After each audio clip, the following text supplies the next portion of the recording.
Signorina and Signorinos, welcome to Video Game Book Club, the show where we pick, we play, and we discuss a video game each and every month. I'm your host, Juan Pablo JP Gomez, and this is Benjamin, the Tizzolinis of all the tubes. How you doing, my man? I'm great. If you are an audio listener right now, you gotta head to the YouTube and check out the video version of this. JP is we're both in costume. It's the October Halloween game of the month, so of course we had to do a little costume. I am, of course, Lorelei. I got my trench coat, and JP is the most unbelievable Renzo that you've ever seen. Gouged out eyes and everything. Mr. Renzo Nero, I got no eyes. I got blood dripping on my face, and I'm ready to kind of break my signorina out of her mind. You know, I'm ready to kind of cook you up a little bit and show you how crazy I am. If you don't know us, we are a Video Game Book Club. We pick and talk about a game every single month. And the game that we picked this time, actually, the game that the community picked this time for us is Lorelei and the Laser Eyes. And it was a treat. Lorelei and the Laser Eyes is a puzzle game that was developed by a Swedish developer, Sigamo. Do you know the name? Yeah. And you spend the majority of your time basically doing puzzles. There are more than 150 puzzles is what I found according to the game developers themselves. And you really do just have to kind of grind them out for probably around 20-ish hours to kind of uncover all of the secrets that this game has for you. And let me tell you that there are a lot of secrets in this game and a lot of things that don't make sense at all until you kind of finish it all, you know? Some that still don't make sense, honestly. Dude, I think you have to spend like hours and hours after the game is done reading books that the game provides you to really understand like every single thing about the game. And we're going to try our best to give you, you know, a little bit of a surface level introduction to everything that happens in the game. But we're getting a little bit ahead of ourselves. Ben, why don't you tell me a little bit of like the general point of Lorelei and the Laser Eyes, and what are we doing here? Sure. Yeah, so I mean, like you said, it is obviously a puzzle game. The meat of this game is the puzzles. But it's very dark. It's very noir. It's like a classic puzzle game set in like a noir detective investigation game. Although you're not really a detective, so you are Lorelei, and at the beginning of the game, you don't know who Lorelei is. You just know that you're her. You show up to this mansion. It is just it's like an escape room, honestly, is the vibe that it gives. You're in this mansion. There are clues all over the place. There's little discrete puzzles to solve. There's documents all over that give you what seems like nonsensical lore at the time. But yeah, it's a puzzle game. It's got this creepy noir vibe to it. It messes with your head a little bit because there's, as we'll get into, there's so many layers of perception and reality in this game. And so as you go, you're kind of questioning what's real, what's not real, whose perspective am I seeing from right now? Stuff like that. So yeah, a very unique game. It was chosen as our Spooktober game of the month by the community. I think I probably have some overall thoughts on like how spooky this game actually is. It's like a unique type of spooky, but I'm sure we'll talk about that too. To me, this game is giving Brain Games for the Nintendo DS. I don't know if you remember that game, but I really, really liked it back in the day.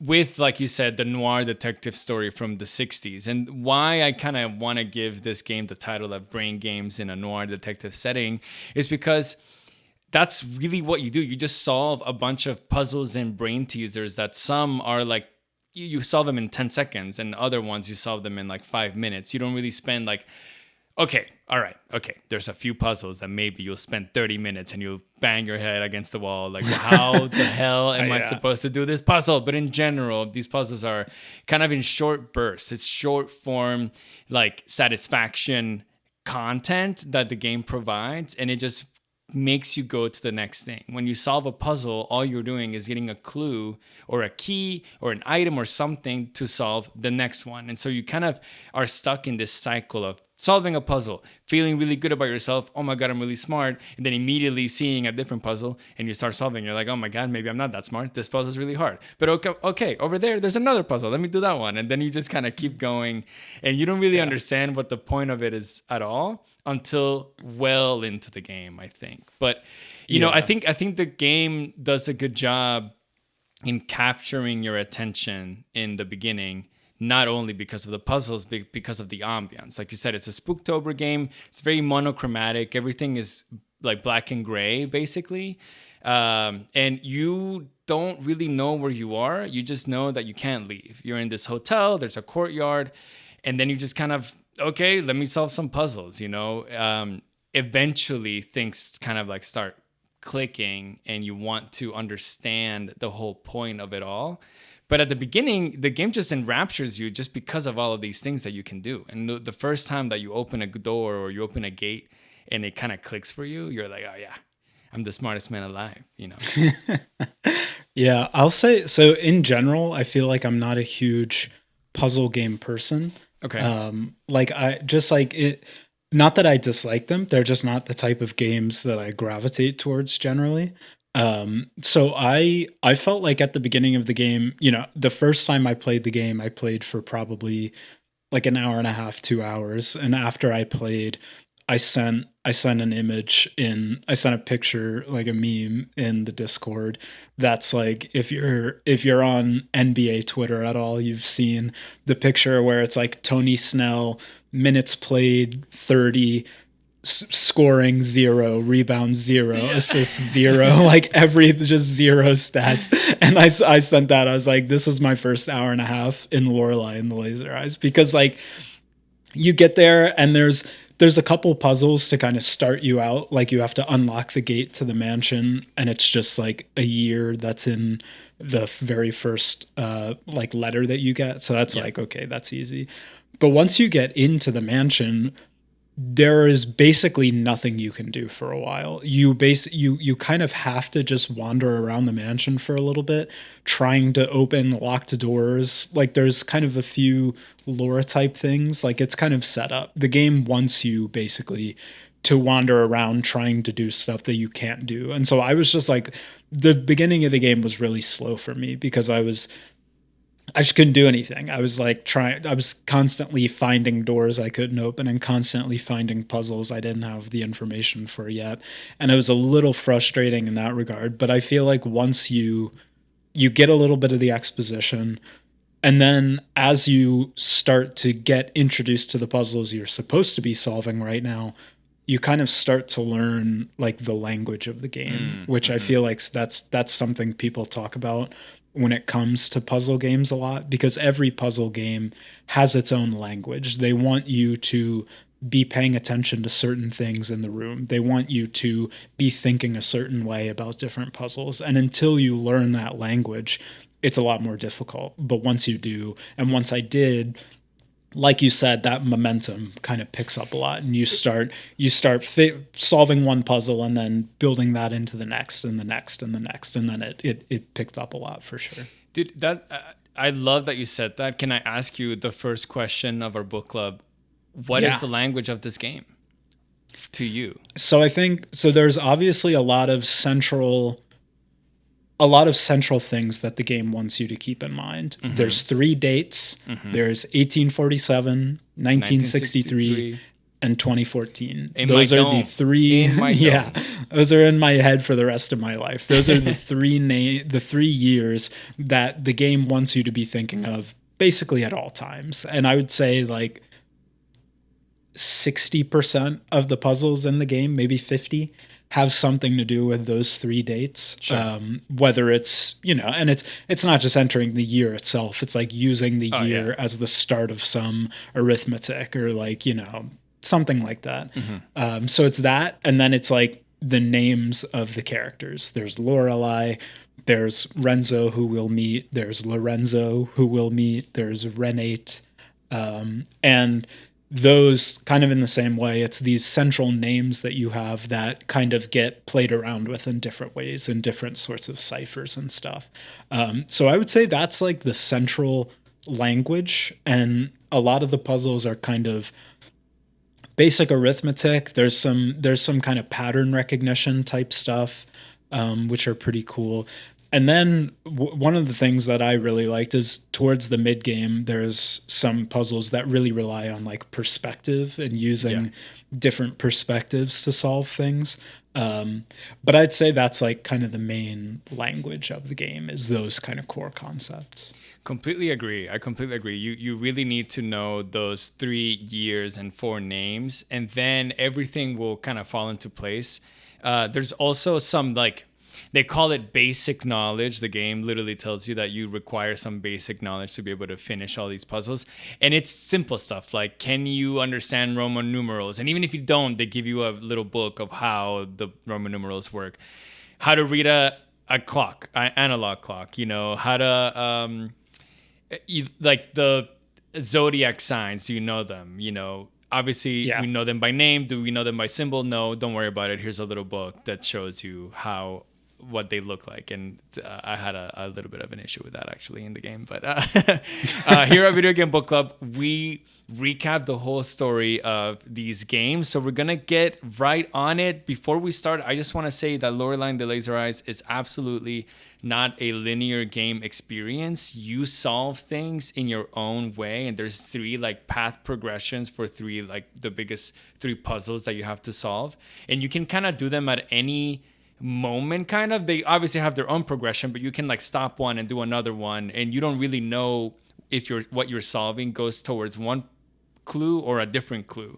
You just kind of like take everything as it goes, but there is a clear kind of like big picture progression, but everyone does it in like their own way. So the way that we will describe how the game went for us might not even be how you will experience it or even how Ben and I experienced it. But Yeah, it's very funny. So in the Video Game Book Club Discord, which if you like the show, if you want, you should join the Discord. Link in the description.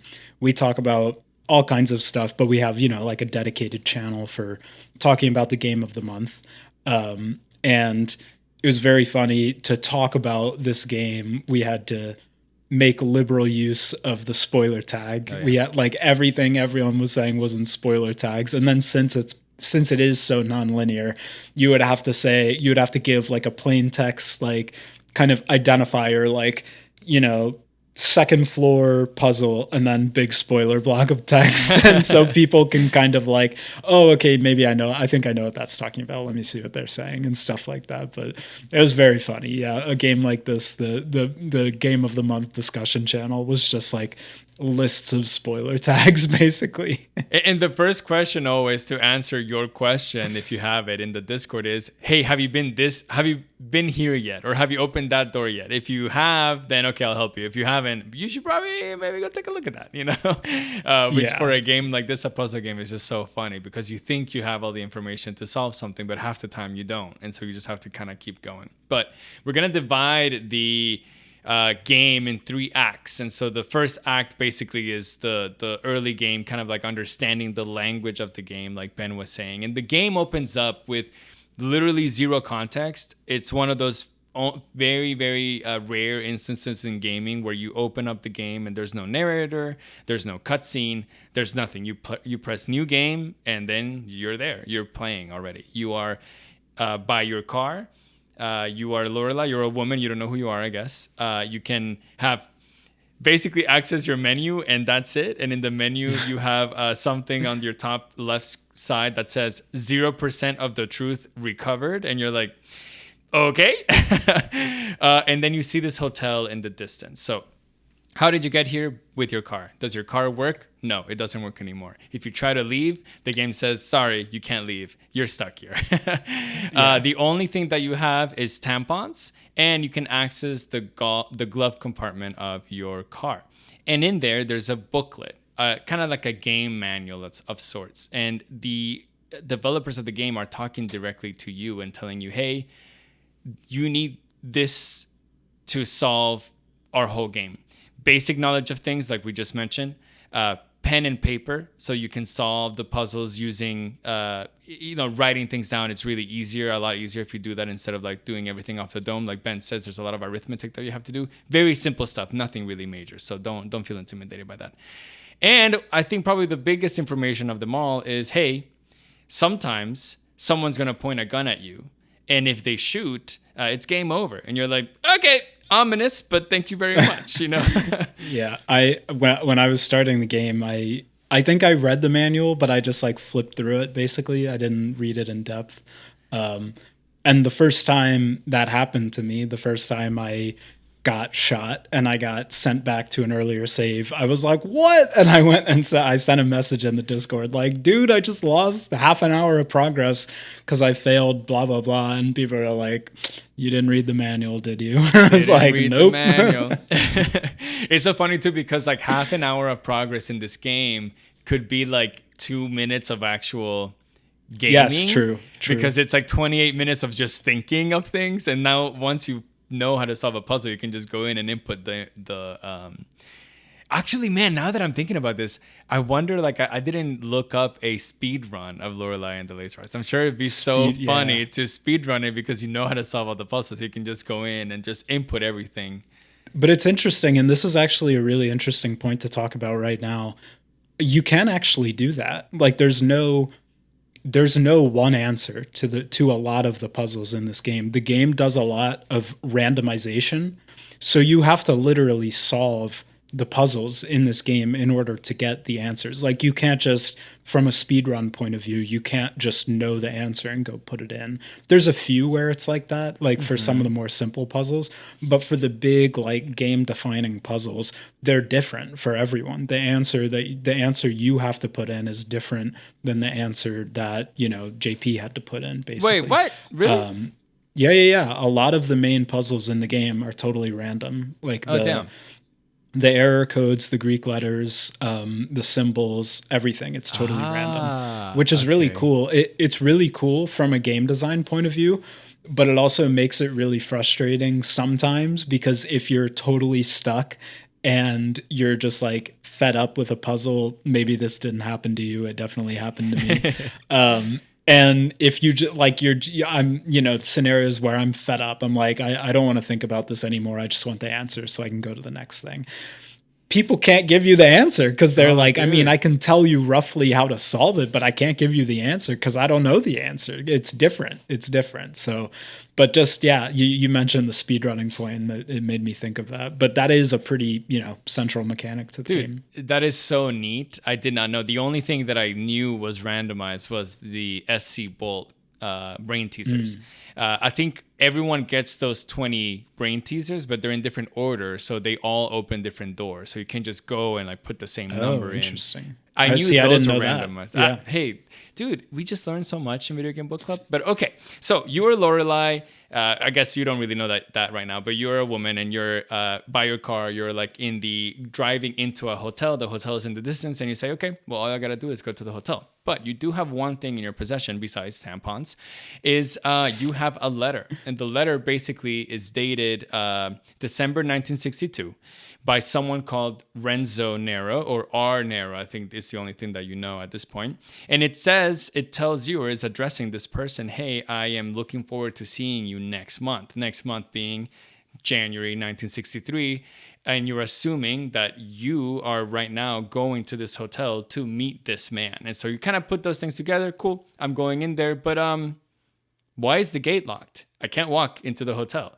And then immediately you start getting hit by the game's language, which is what Ben was saying, is that every single thing that you interact with in this game, and if it's closed especially, you need to solve a puzzle to open it. The game gives you 0 things. You can't access anything except if you solve a little puzzle, and then you enter a code or enter maybe a word in a crypttext, or put some numbers, or touch a keypad in certain ways to open something. So that's the little introduction to the game. Like Ben said, it was really easy at the beginning. It asks you what year it was. Well, you know that it's 1962, that you know that you went to visit this guy a month later. 1963, that's the first puzzle. Boom, you put it in, easy peasy. But it really like snowballs from there. That's like the game is like, okay, I'll give you a little bit of a taste of what these puzzles look like. But it really gets a little more obtuse maybe later.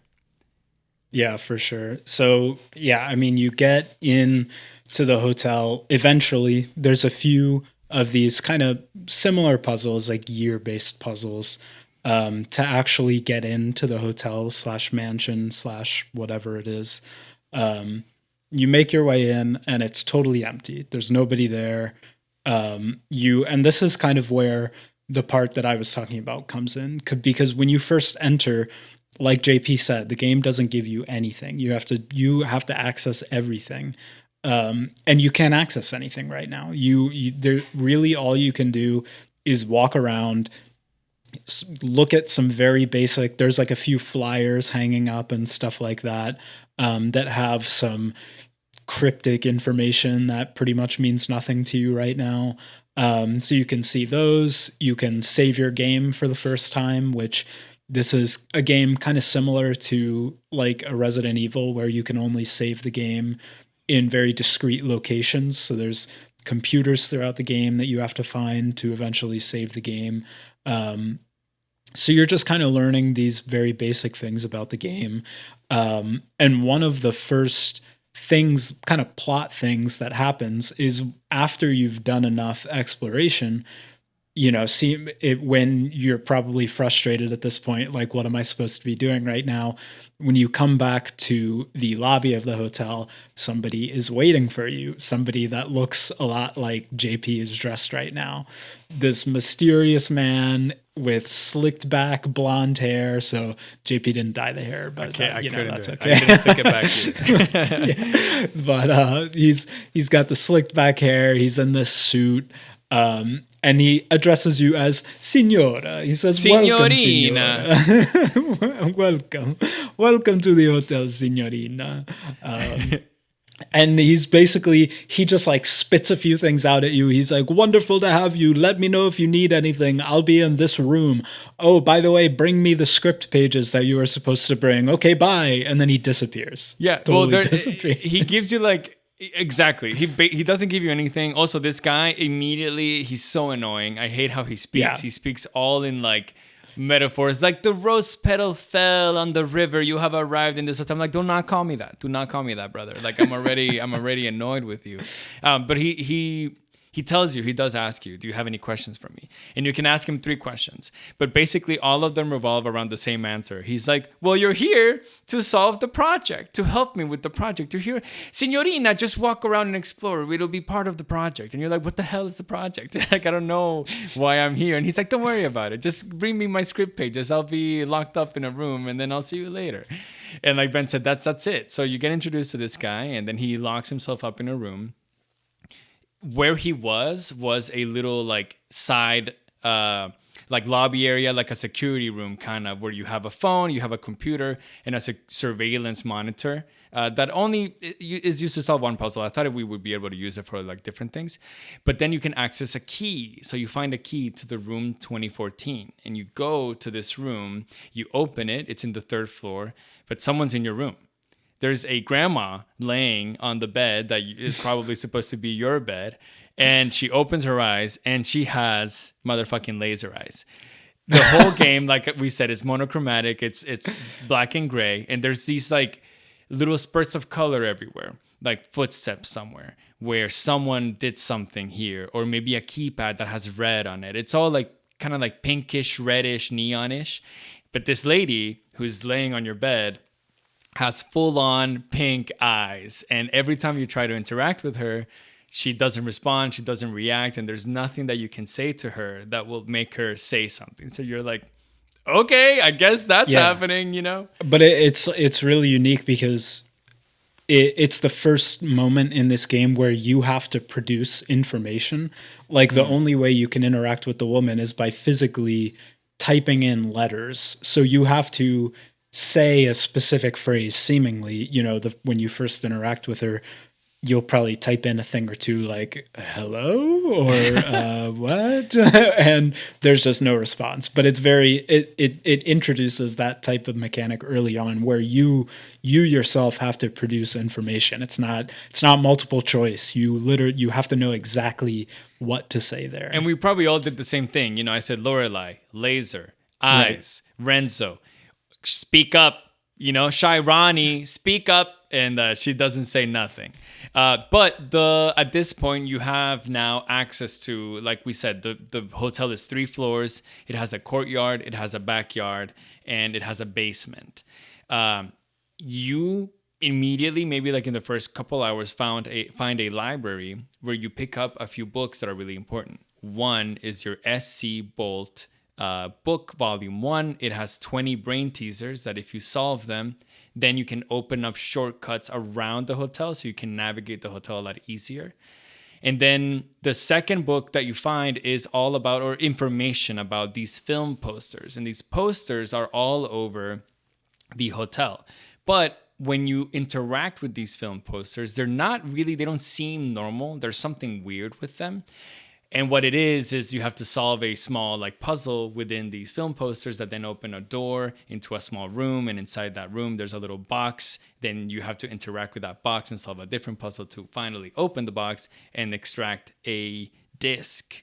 And in these discs, you can enter these discs in those computers where you can save the game. And then you are transported from the game to a completely different game that is point and click adventure that you have to kind of go through. And then at the end, you get some information that you have no idea how to interact with now. But I just thought it was so fun now that I finished the game that those 5 discs that you find in the first couple of hours of the game are literally the last thing that I needed to finish the game 25 hours later. You know, I thought that was so cool. And I actually forgot about it. I was like, oh yeah, those discs, I did them really early on. I found the information and I was like, whenever I was at the end of the game trying to finish it, I was like, what the fuck am I supposed to do? Like, and then, you know, I streamed the whole game and chat was like, do you remember what you did the first time you streamed this game 4 weeks ago? Well, go check that. And I'm like, okay. But you know, that this is just the intro of the game. Like what we just talked about is maybe like the first 3 or 4 hours. And then you kind of get into this like snowball effect and almost like an automatic effect of playing this game where you log on, you solve 20 puzzles. You don't really know exactly what you just accomplished, but you know that you've accomplished something because your truth recovered has increasingly gone up as you play. And it doesn't really all kind of get together for you, at least it didn't for me, until the end, maybe the last couple hours. So you're just taking this at face value, like, okay, this is just a puzzle game. Let's just go solve some stuff. Yeah, I feel like one interesting thing about the game is there's a lot of these very small puzzles, like, you know, your SC Bolt, where it's just like simple numerology or doing a little arithmetic or like pattern recognition to open like checkpoints in the house. And then there's, like you said, like the behind the movie poster doors, there's the discs that you get, and inside the disc there's a cryptic message that you have to unlock through doing a certain combination of things, and it'll tell you, oh, this rune corresponds to this letter or something like that. But the thing is, in the game, there's both those very short puzzles and then there's these huge long-term puzzles. But you as the player, you don't know which is which, right? You don't know what you need 10 minutes from now versus what you need to solve the final puzzle of the game. And like you're saying, there's no way for you the player to know. So you get something and you're like, okay, I guess I'll stash that information away for later at some point.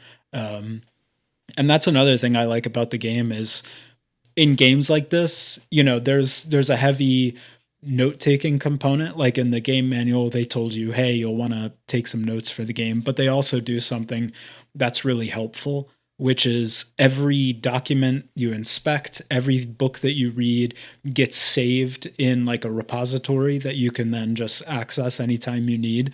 And of course, you know, within the within the walls of the game, they justify it as like Lorelei has photographic memory. So everything she sees, she just knows, which is a fun explanation. But it's really helpful because, like you said, you might see something where you're like, okay, I don't know what I need to do with that right this very second.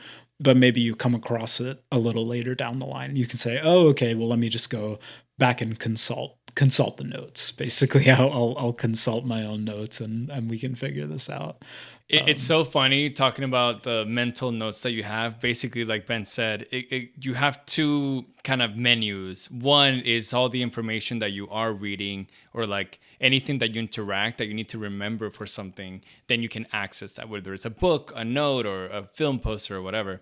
But there's also, if you can interact with something, but you can't open it in that moment yet, then the game will give you a task, and that's stored in a different menu called mental notes. And you can always, if you don't know what to do and you get into like, there's some sections in the mid game where I felt like, okay, I don't really know what I'm doing except solving this one puzzle. And that puzzle right now, it seems very difficult. Either I don't know because I'm a dummy, or two, because I don't have the necessary information. But then you can access these mental notes, and then you can be like, oh, wait, there's a thing that I saw like 5 hours ago that now makes sense, and I can actually go solve it. It just basically tells you, hey, go interact with this again later down the line and see if you can solve it. And I thought that was really, really smart, because I think this game would have been extremely more overwhelming if you didn't have both of those things. If they expected you to write everything down and remember everything, this game would never work. But by them giving you all of that information being accessible to you, and tasks being recorded, man, it made the experience so, so good. And I gotta say, I did not check the mental notes until, I swear, like 8 hours or more into the game, because there's just so much you can do. There's so Yeah. much you can do that it's so easy to just get stuck in doing them. And it wasn't until way later that I was like, okay, I think I've seen a lot of the hotel. I have all the maps now. I've opened all the doors that I think I can open. I don't know what to do. But then I checked the mental notes, and of course it was a lot easier. But I have a question for you now that we've kind of like talked about like the beginning of the game. Yeah. What puzzles did you feel you excelled at, and which ones left you maybe confused the more you looked at them?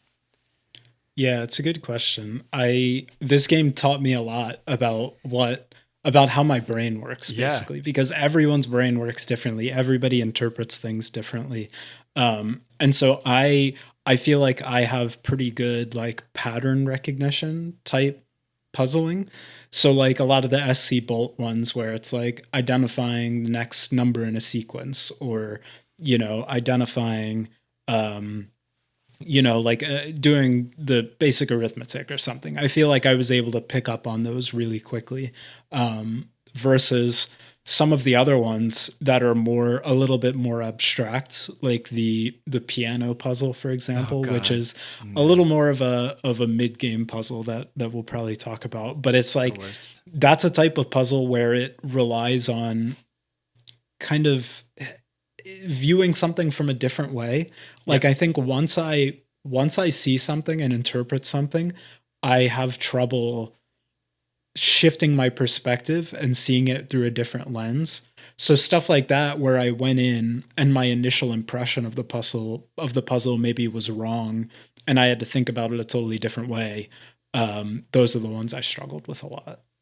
I completely agree with you that this game teaches you so much of how your brain works, and it's so fascinating. For me, every puzzle that was tactile, I did immediately. Like my brain was like, oh yeah, we know how to do this. Every puzzle that was like enter some, and a keypad that doesn't have numbers, it's just buttons. Enter the sequence that you're supposed to enter.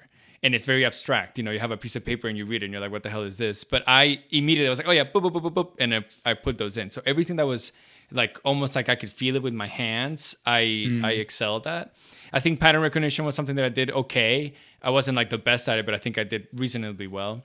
The perspective shifts, I was more or less at them, I think. Yeah, like you, I thought those were a little bit hard, but my hardest ones were like the more like visual, like word puzzles. If it was maybe because of ESL, I don't know. I have an excuse, which is so easy to use.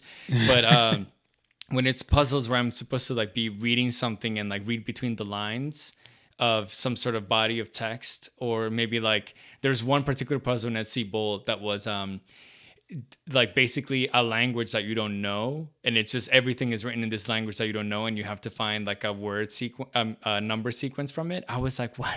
It took me so long to figure it out, Yeah. even though See, that was one I got immediately because No, I was I like, was oh, I just put it together like on the fly, like you said. Yeah. it took me so long. I had to step out of the game, like stop playing, and like the next day I was like, light bulb went up, and I was like, oh my god, I gotta count the dots, but that, or I didn't know that was like maybe the vowels or something, but that was difficult for me. Okay, Yeah. Ben, at this point in the story, did you have any idea what was going on? Or were you, like we said, just going through the motions? Were you trying to piece anything together? I was trying. I mean, no, zero. Yeah. I had no idea what was going on at this point in the story. None.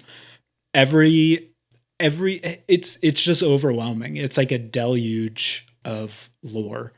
And every piece of lore that you get seems to come from something totally different. It seems to come from a different reality or a different setting or a different person that you don't know. And anytime you actually get to interact with a person in the game, anytime you can actually talk to them, they're a raving madman that basically talks in Italian riddles. And like he just makes Renzo makes absolutely no sense. Like you gave an example of one of his analogies, but he gives you absolutely no information, and he basically tells you just keep playing. And so yeah, I was like, I don't know what's going on. I'm just going to keep playing. Like I'm just going to keep going. Maybe it'll come together at some point. Same. I feel like I was trying, I was like, oh, maybe he's just like a crazy person, and he's like, there's like an escape room situation going on. And I guess, yeah, but no, nothing. I had literally no idea what was going on. Clearly not like, what this game represents and the story that kind of unfolds. Yeah. I did not know what that was going to be either. Totally. But now we go into kind of like the mid game, and I feel like this is like the longest sequence of the game where you're just really just going deep into all of these like puzzle progressions and different paths that the game takes you, and you can do so many things. And we're going to talk about a lot of them, especially the most important ones. But again, nothing is super linear, so we're going to like be touching on like, one thing over here and one thing over there. And in some ways, I'm sure Ben did something in his first 5 hours that I didn't do until like the 25th hour for me. And I'm sure vice versa happens the same. Yeah. But eventually, and soon after you kind of enter the mid game, you find yourself opening a very specific door that it's the 1847 door. And in this door, when you go in, there is a mirror that is broken. And you can interact with this mirror, and there's like a little girl with a mask standing on the other side of this mirror. And when you do interact with it, you find yourself in a different plane of existence. You have gone to kind of like an upside down of sorts, if you want to call it that, from, Stranger Things coming out soon. I'm excited. You go through this portal and you find yourself in a maze, and you have seen this maze before. Like we said, there's all these patterns that you recognize, or these things that you have to keep in mind. And one of them is a maze that you interact with in different ways. While you go through the maze, they do this interesting thing that you can find these specific items that you need in each square of the maze, and they all represent a different thing. But when you do grab it, it breaks the reality that you're in like a glass shattering way. And then going through the maze becomes increasingly difficult because you can't really see where you're going, even though you're literally solving a maze. And that's the most important thing, to see where you're going. And I just thought that was like another layer that isn't necessarily a puzzle, but the game developers make it so hard to navigate things that seemingly can be easy, like solving a maze, by just shifting that perspective just one more time. And I just thought that was super clever. Yeah. So getting through the maze was pretty difficult. Like you said, there's ways that you can make it easier. Like I think in the house, in the room that the old lady is in, There's a big poster on the wall that just has the layout of the maze on it. So if you found that, you can just kind of, even though the screen is all broken and the perspective is messed up, you can kind of just blindly follow that. So that's kind of a cool way to approach that, and a cool thing that they let you do. But upon reaching the center of the maze, you come across this big tombstone. And on the tombstone is just an input for a puzzle. And you don't, I think there's like 9 fields in total. You have absolutely no idea what could possibly go in this tombstone at this point. So all you can really do is take the fragments that you got and leave. And when you leave, something really interesting starts happening. And I would say, going back to the spooky part of this game, I would say this is one of the spookier aspects of the game. Once you've gone into the maze and you've retrieved the maze fragments, something starts to happen. And that's that occasionally, as you walk around the mansion, your eyes, the Lorelei's sunglasses, will start to flicker red, the same reddish pink, LED reddish pink that the old woman's eyes have. They'll start to kind of flash. And eventually the flashing will kind of slowly build over time until it gets really intense. And then this floating man in a suit will appear, floating, following you and chasing you, basically. And when he inevitably catches you, because he's going to catch you, you get teleported to this crazy, like, jail cell interrogation chamber. And as you go, he's there, he's got a gun. It's the same maze man. He's interrogating you, he's got a gun, and he says, "Signora, we have to ask you some information." And then you get teleported again into this scene. You're in the middle of this 3D scene, this recreation of some past event.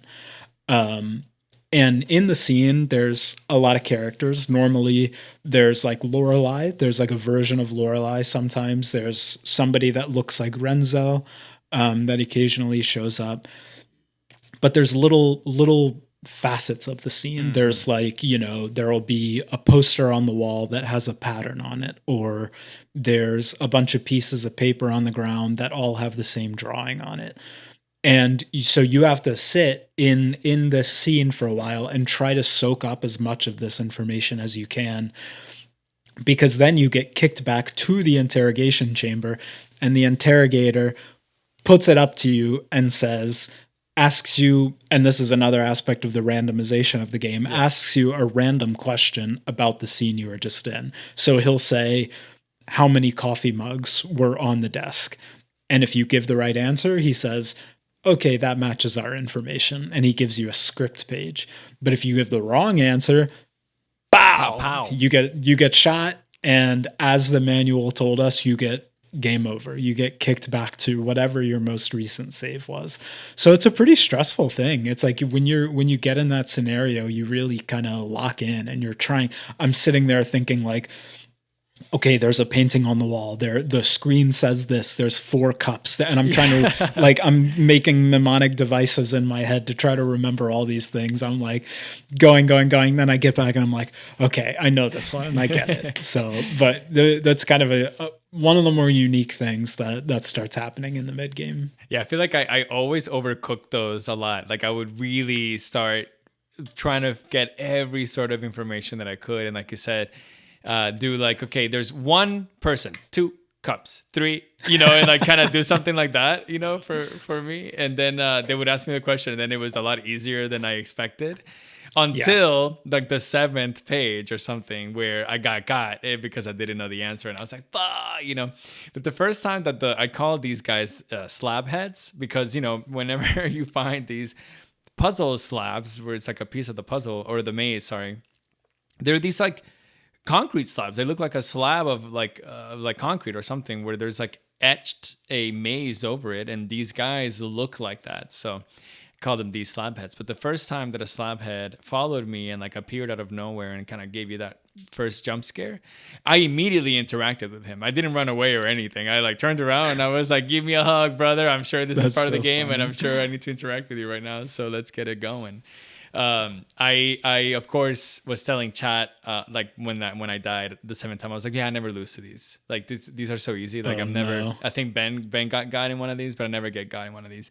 And as soon as I said that, it asked me the one question I didn't know, and I was like, no, and I got. But the game. I think this is one of the more clever things that the developers did in this game, though, is including these slab heads as a kind of break from what Yeah. you're doing in your kind of day to day playing the game. I also think that, let's say that you are really really stuck and you don't know what to do, by periodically, just by, I think it's probably like some sort of time system, like every 5 minutes or every 4 minutes of Yeah, I could never in-game tell if time. it was time or if it was like when you hit a certain percentage complete. I could Oh, never tell. maybe percentage complete. These slab heads come out and give you these script pages, and like Ben said, it depicts a scene of this script. Now you don't know if the script is fact or fiction, but you know that you're putting it together, and what you are seeing in the scene that they display for you, it also is describing how that scene happens in the script if you read it. Then you give these script pages to Renzo, where he's hiding in the room 1963. And every time that you do so, he tells you like, "Thank you for finding my script page, Signorina," and then bring me all the other ones or whatever. But I just thought that was really clever, because if you really are stuck, then all you have to do, well, not all you have to do, but the game will still push you forward by giving you these script pages periodically and letting you open that door eventually. That will definitely give you or make you go in the right direction by giving you a very important key that you need, and some Yeah. important pieces of information too, to understand the lore of the game inside of this room. So I thought that was really clever, because in a puzzle game, when you're really, there's so many things that they give you for you to not be stuck. And that is just so great, because it would be so, again, if you're still listening and you haven't played this game, it's not intimidating because of that. When you think about the game, you think, oh yeah, this is intimidating because, am I going to be able to solve everything? But the game will guide you really, really well. So, obviously really well done by the developers doing that. Yeah, for sure. So that is kind of one of the first kind of mid-gamey things that starts to happen. I would say the next one is starting to access more and more of the mansion. Yeah.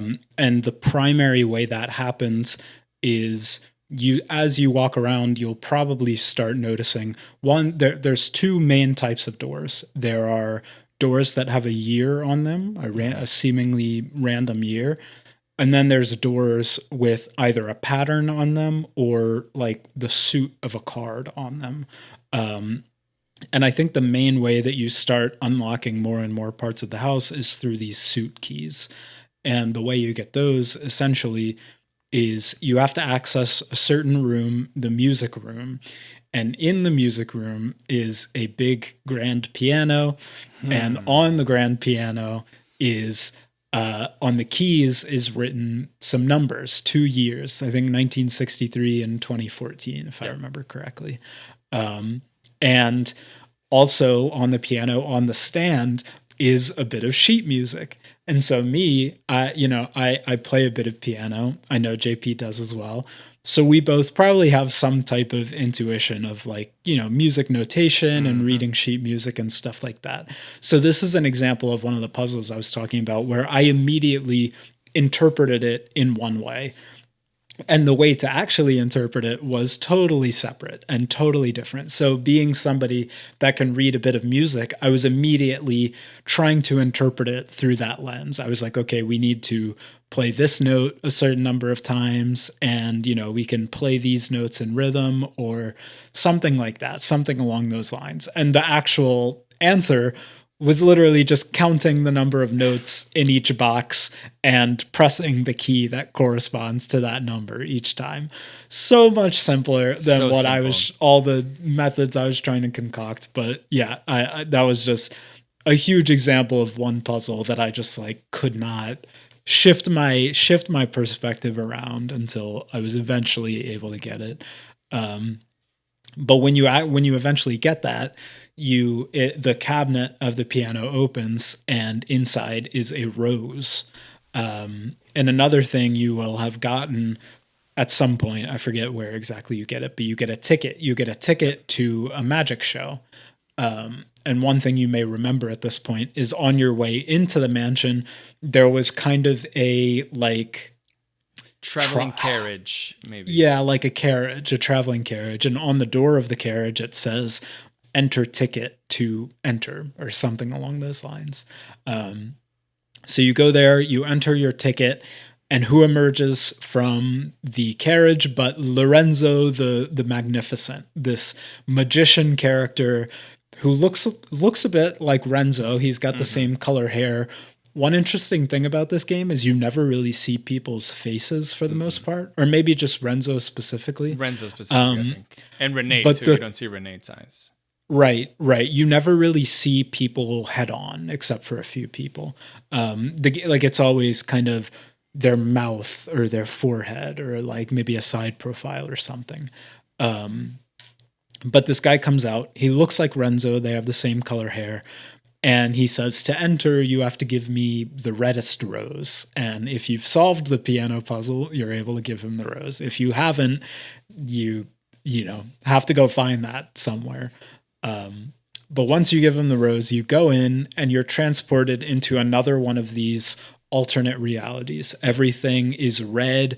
It's very cartoonish almost in a way. Some of the assets are very cartoonish. But Lorenzo the magician is there. You can interact with him a few different times. There is the little owl girl that you previously saw in the red maze. She's there, and you can give her money pretty much to tell you. I think she just calls them stories. They're kind of little bits of lore that, again, make pretty much zero sense at this point in the game. And then Lorenzo is on stage. If you have found playing cards as you go throughout the game, you will eventually find playing cards. Each one is an ace, and each one is a different suit.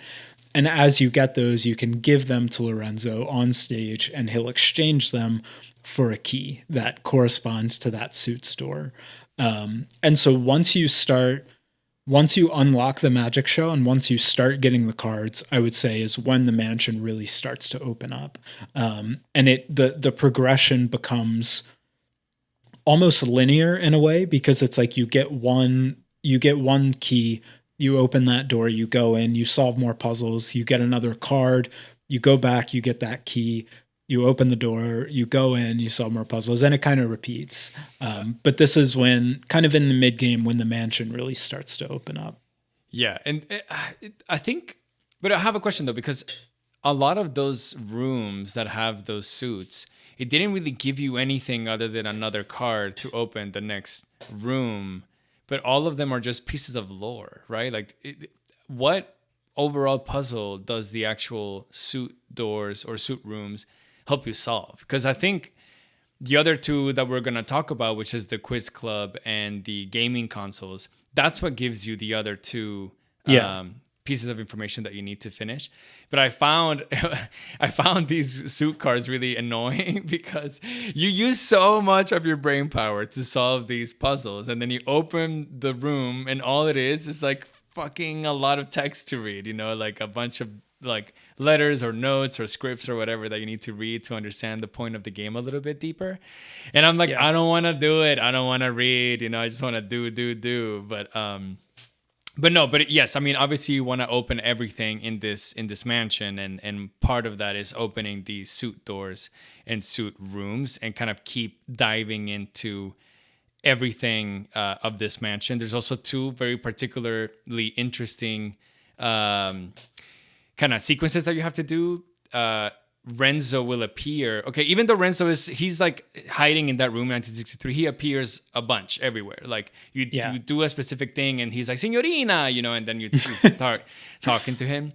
But there's two ways that he appears that is really interesting. One, in the basement, sorry, that's my cat just entered. He is behind a prison cell. And in that prison cell, there's a cryptex to open the door. on the cryptex there's a picture, and a picture of a person. You don't know who they are. Maybe you do, maybe you don't. But the person is someone out of the four people that you know, or the four names that you know. So obviously it kind of makes it a little bit easy for you to just enter a name. And then if you enter the name of that person, then the lock opens. And that is another really, really, really smart thing that they did, so that you start putting names to faces, even though you don't see these faces. One of them being Renate, which is a woman that you'd never see her face, that isn't you, and you know she's not you. And then the other one is Lorenzo. And finally, that kind of made me understand the difference between Renzo and Lorenzo. Because for the whole time, I was like, it's the same person. And, you know, we'll get to that. But they are different people, you know. We talked about the quiz club and the gaming errors, and I want to talk about the quiz club a little bit, because I was seeing, you know, Ben and I, we write like a 10-page script whenever we we do these recordings of these podcasts, so that we can be on the same page. And one thing that I saw is that I actually found this quiz club really late in the game. It was one of the last things I needed to do, because I forgot to go all the way to the front of the mansion in the courtyard to enter that separate surveillance room that you have next to the gate, to see the TV, unblur it, and then find the other four little symbols that you have to enter in this particular door to open and go into the quiz club. And it took me so long to do that by the time I got there, I had all of the information needed to access all the different checkpoints in the quiz club. This quiz club is another shift in perspective of the same 9x9 maze. Instead of being like a fixed perspective that you go room to room in, it is more of like an over the shoulder, not even over the shoulder, it's like behind, exactly behind the character that you're controlling, almost first person, but third person. And you're navigating this, the same maze in that form, except at maybe like there's 2 or 3 of these brothers, or these people that look exactly like Lorenzo the Magnificent, in your way, and you have to interact with them, and they point a gun at you and they say, you know, I don't know. God, they all have like these cool phrases that I'm forgetting, but it's like, you know, I know. Yeah. Tell me the truth or you're gonna get shot in the ass. You know, I don't know. They say something a little bit more better than that. But basically it's like a check, like a not a skill check, but like a knowledge check. Have you done enough in the mansion to find in your photographic memory the answer to my question? And when I got there, I had everything. I never had to backtrack or do anything, because, you know, I did that last. So I had all the information available to me, and I went through this maze really easy. I think there was maybe one brother that asked me a question that I knew I had it in there, but I interpreted it wrongly, and he capped me in the head. But besides that, you know, I thought that this was another cool change of perspective to kind of keep you guessing and keep you confused. Eventually, you get through the end of the maze and you go to another mirror, but this time someone is waiting for you across that mirror.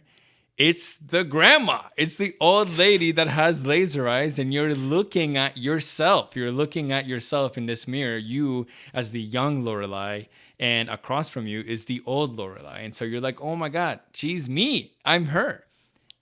You go across this portal again, and you're back in the hotel, but this time the hotel looks very different.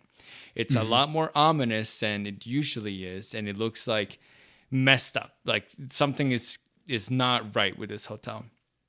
The game guides you to the art room where they want you to go. If you try to go to through different corridors and doors that you usually go to, they just kind of bring you back to the middle of the room. When you get there, there's one puzzle that you have to it's not really a puzzle that you have to solve. It's more like something that you have to remember. And the little owl girl, I think that's who tells you right before you enter this portal. She says, hey, you're going to find something there, and that's going to be really, really important. So you better remember it. And I'm like, okay, pen and paper time. So I wrote down my little memory sequence, kind of 9x9 figurines that I needed to remember. And then you get out of it. And you don't know it at that point quite yet, but that's a really important piece of solving the last puzzle. And I'll let you talk about the gaming sequences. Yeah. Well, it's interesting that you mentioned that you got to it so late, because I think the way that it's supposed to be set up is that you have the quiz club, which is this kind of alternate version of the maze. And then you have the red maze where we went previously, and we got the map fragments, or the maze fragments. And what happened for me, and I think maybe the intended path, is that you get to the center of the red maze first. Mm-hmm. You realize there's something there you don't know. And then when you get to the quiz club, the final kind of check to get to the center of the quiz club, the mirror that you just mentioned, where you go and become the old lady, getting to that requires getting past this final check. And that final check is whether or not you've gotten past the puzzle at the end of the red maze. Mm-hmm, so there's a piece of information at the end of the red maze that you need to give to the person at the center of the quiz club. And that then lets you go into the mirror and get this really crucial bit of late game information. So those two things are very connected and like very interconnected, and you need one to solve the other, which is cool. And the way that you set all that off, the way that you solve the red maze, is essentially as you're walking around, as you're exploring more and more of the mansion, you will eventually start encountering these gaming consoles. Mm-hmm. And so every time, you have to unlock the gaming console, which is just an excuse for the developers to put in another really simple puzzle. Yeah. So you get in and you start playing this like another game. It's another game within the game. And literally this time it looks like, a Dreamcast or a SNES N64 game. Yep. Where you go into this like low poly, low res version of Lorelei and the Laser Eyes, the game. And each one, there's 3 of them. They're all in a different location. I think one is in the woods, one is in a library, and one is in like a series of hallways. Right. So when you first find them, they're very creepy. I would say this is the creepiest part of the game, is these gaming consoles, because of how low poly everything is. When you find people in the maze, there's like Lorenzo the Magician and Renate, I think, are in the games. And when you find them, their faces are like obscured. And when they speak, their voices are very like garbled and like alien sounding. It's creepy. Very, and I played this game mostly at night, like, at the end of like a day or something. So it's like 10:30 at night, and I'm in like this like creepy hallway with the creepy magician and music and everything. And it was like, it's off-putting. It genuinely is off-putting. But when you first find the gaming consoles, there's nothing really you can do with them yet. And what you need is, as you continue getting around the mansion, opening doors, solving puzzles, you'll find these bug reports. And so you'll find a bug report that says, bug report number 1, hallway. And in that bug report, it'll tell you, it's essentially like a QA report where it's saying, if you go in this game and do a certain thing, the game will crash. And here are the exact list of steps to reproduce that crash. So it'll be something like, if you go in front of the musician and talk to him, and then you spin around 3 times, then the magician will bug out and the game will crash. It's stuff like that. It's like very silly technical kind of things that you have to do, but stuff you would never do on your own, like very specific sequences of actions that you would never just stumble across, except for maybe actually 1 or 2 of them. But once you do each one, once you crash the game in each of the 3 ways for each gaming console, it will produce an error report. And the error report is just like a letter and two numbers. It'll just be like E23 or something. This is another example of the randomization that the game does, because it's different for everybody.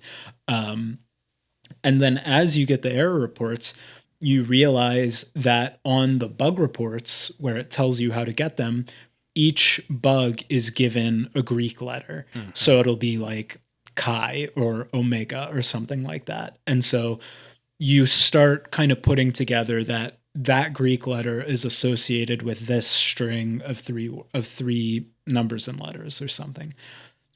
So once you get all this information, you start thinking, where have I seen Greek letters before? Oh, they're on the gravestone at the center of the red maze. Mm-hmm. So you do all the bug reports, you get everything, you get back to the center of the red maze, and you're eventually able to input, it'll just be like chi or omega, phi, wherever. What the three, again, will be randomized.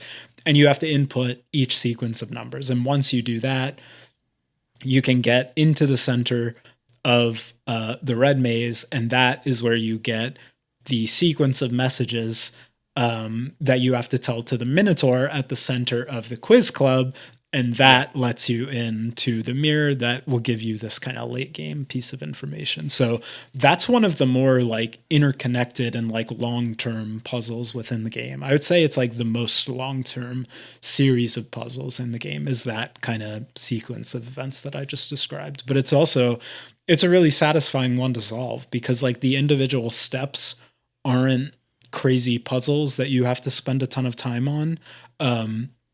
It's just, again, this like building of momentum. It's this solving one thing, going into the next, into the next, into the next. But each one gives you that satisfaction of like, within that sequence of events, I don't think there was a moment where I didn't know what I had to do next, because every time I solved one piece, I was like, oh, this goes to that. And then this goes to that. And that goes to that. And it just like carried really nicely. And I think that's like one of the better examples of like the language of the game and like how the game kind of progresses is that sequence. I have to tell you, Ben, that I crashed a game by accident. I didn't know. I crashed one of those games by accident and I got that error code. But whenever I found that Minotaur, immediately, whenever you're in the red maze and you have to input those three numbers or letters, I immediately was like, oh, this is hexadecimal. This is a hexadecimal code because it only goes from A through F and then, numbers 0 to 9, sorry.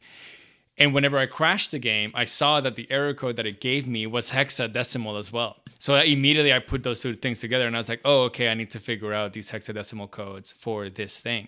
And actually I went so deep into it that I was actually interpreting those hexadecimal codes in decimal numbers too, just to see like, oh, what number is this? Because I thought that it would give me something. So I was like super locked in on that. And I think that's why I went through the red maze, a lot more before I did the quiz club. Then when I got to the quiz club and it was asking me to input these Greek letters and stuff, and I was like, I don't remember them, and I got bob. Also, I wrote the wrong letter. I think at one point I had like phi, and I put pi instead or something, and I got God, and that was really annoying. But another thing that again, like all of this snowballs whenever you're in this mid game, and you really are you're so locked in on all the things that you need to do, and they are naturally kind of develop in front of you, is in the quiz club. Wherever there was a pedestal in the corresponding square in the red maze, instead of there being a slab of the maze, there's the little owl girl. Oh, no, the Renate is at the other side of a mirror giving you a key. And all of these keys are corresponding to the year doors in the actual hotel that you haven't been able to open this whole time. And I thought when I was playing this game that I needed to interact with the freaking puzzle boxes that correspond to each of these years to get the key inside the puzzle box. So every like 2 hours of gameplay, I would go back to the puzzle box art room And I would try to open these puzzle boxes, even though I didn't have the necessary information to open them. And it was so funny because I was like, oh, I think I cracked it now. I think this represents this and this represents that. So I'm gonna do like, 1952, and then I wouldn't get it.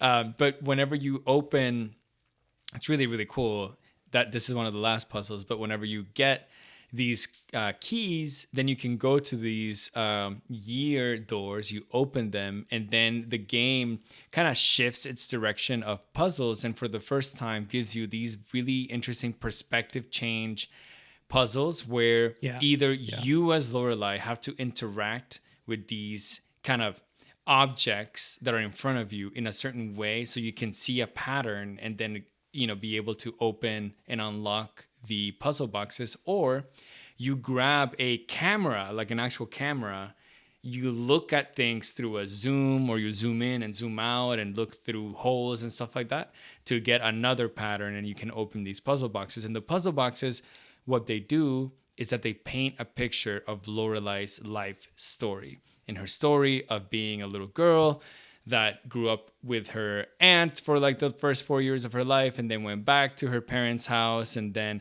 she had this knack for puzzles. She like dropped out of college and she started doing like really interesting artsy things until eventually Renzo gets interested in her and sends her a letter to go see him. And you're like, oh, well, I received a letter from Renzo to go see him, so maybe this is right now. But wait, isn't it 1963 right now, or is it 2014?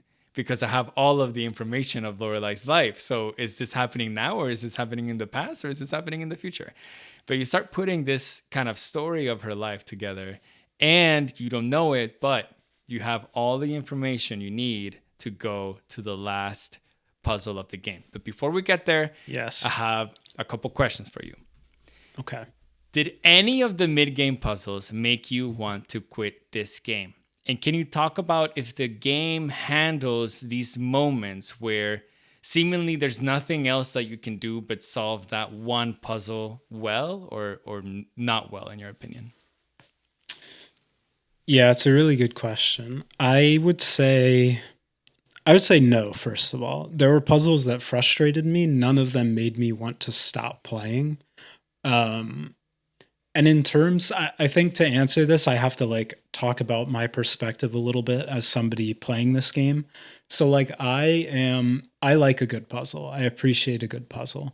But when I feel like I can't solve something, I get frustrated with myself. And I just want to like be past that thing so I don't have to think about it anymore. Like it's not like, I'll just look at it and be like, I don't want to do that. Like, it's like I'll spend time, I'll think about it, I'll try to work through it. And if I genuinely feel like I can't get through it, then me as the gamer, I just want to be like, I just want to get past this so I can keep playing. Like, I don't want to keep bashing my head against the wall trying to solve this thing. At this point, I just want to be past it. And it's interesting because, one thing I talked about this on a previous episode of the Checkpoint, our other podcast that we do. One thing I really love is crosswords. I love playing crosswords. Yeah. And I love sitting down and solving a crossword. But a crossword to me is like something where, if you don't know the answer to one part of the crossword, you keep going, you keep solving the ones that you do know, and eventually you'll have enough clues to solve that one that maybe you didn't know. And this game is very similar in a lot of regards, but to me, it's like, it's the difference of a crossword is essentially trivia. Like, it's like, what movie came out in this year by this director or something, or it's something like that. And it's like, if you know it, great. If you don't know it, you don't know it. And you don't know that piece of trivia. Who cares? But like in a puzzle game for me, I feel like I'm such a type A person that when I can't solve a puzzle, it frustrates me because I'm like, how I should be able to solve this puzzle. And I'm like disappointed in myself. And I'm like, I feel bad about myself basically. And I don't like feeling bad while I'm playing a video game. Of And it's course, like, yeah. you compare it to, a FromSoft game or something like that. I can die to the same boss, 50 times, but I know that I'm good enough at the game and that I'll learn it enough eventually that I'll get past it. In a puzzle game, if you can't solve the puzzle, that's just it. You can't really get past it. So yeah, in those moments, I would want to just look up the answers or just get a hint. But it's really funny because this is the type of game where if you look up anything about the game, if you look up, how to solve the piano puzzle, nobody wants to tell you how to do it. Everybody just wants to say, "Oh, maybe you should explore a bit more," or "Have you thought about it this way?" It's like, and it's in great spirit. I Of course, of course. 100% understand why people do that, because this is the type of game where you want to be solving it for yourself. Solving it for yourself, if you have, a handful of hints, feels better than solving it if someone just gives you the answer. So I 100% appreciate why people do that. But from my perspective, being at the point where I'm fed up with this puzzle and I just want to move on from it, opening a Reddit thread and the question being, "Hey guys, I need, help with this puzzle, can anybody tell me how to solve it?" And the first response being, "Maybe you should just explore a bit more," was the most frustrating thing in the world to Oh, me. for And sure. and I have to say, I saw, in scenarios like this, I saw one specific scenario where it was playing out exactly like that. Somebody posts a thread saying, "Hey, this is where I'm at in the game. This is what I've solved so far. This is all the context I have. I'm stuck on this really specific puzzle and, it's frustrating me. Can anybody help me solve it so I can get past it?" basically. And the responses were exactly the type of response that I've described. It was just like, "Have you tried looking in this place?"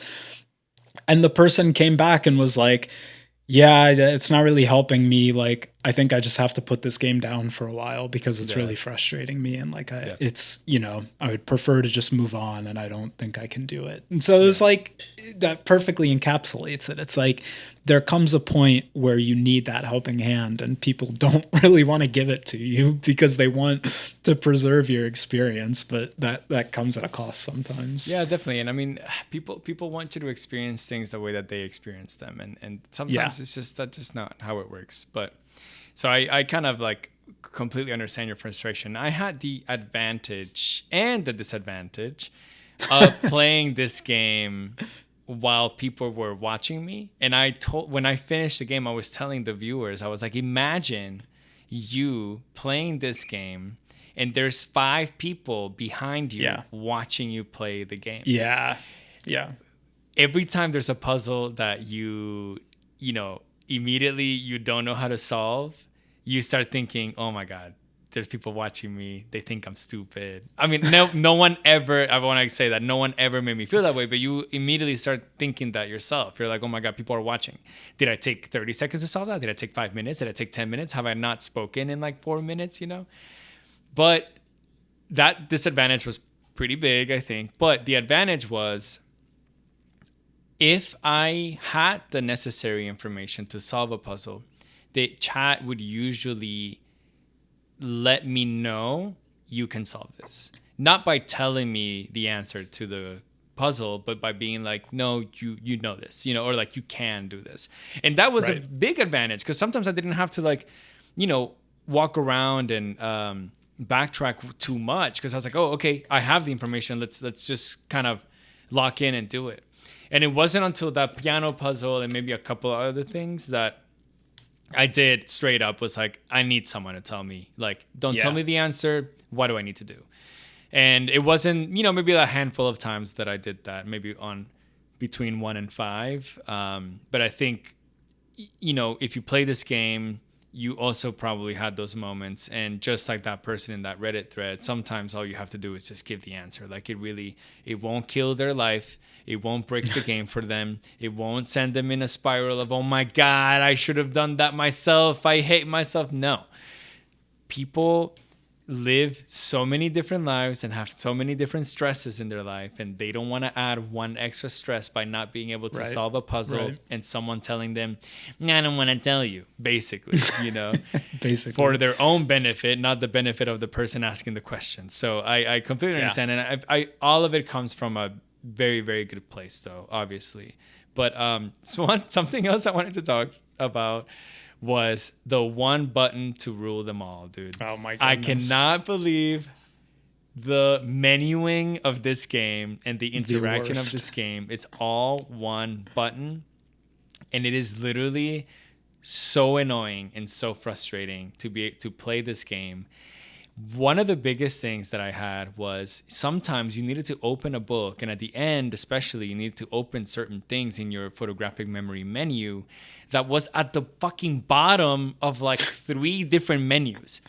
And I had to click, and I can't wrap. You can't go up an item, if that makes sense, item 0, and go to item -1, the last one in the sequence. You have to click down 15 times to access one more thing, and down another 10 times, and that made me so fucking mad, dude.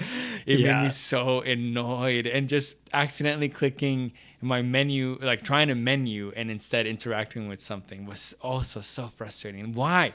Give me a menu button with like escape or start if you're using a controller, a X button to enter, and a circle to exit. Like, what? Like, that's just, give me 3 buttons, bro. Please give me 3 buttons. Yeah, that was a big frustration. I like literally, I was at the very end of the game, having played, 16, 17 hours of it, still messing up the menu, still pressing the wrong thing, doing the wrong thing. It's just not intuitive. Like, and there's, I appreciate it. Like, they wanted to keep it simple. They wanted to make it as simple as possible to solve the puzzles. They wanted to give you everything you needed to know in a very everything you needed to do in a very simple thing. But yeah, in terms of the menuing, in terms of going back and finding that one specific document that has that one piece of information, that sucks. And then,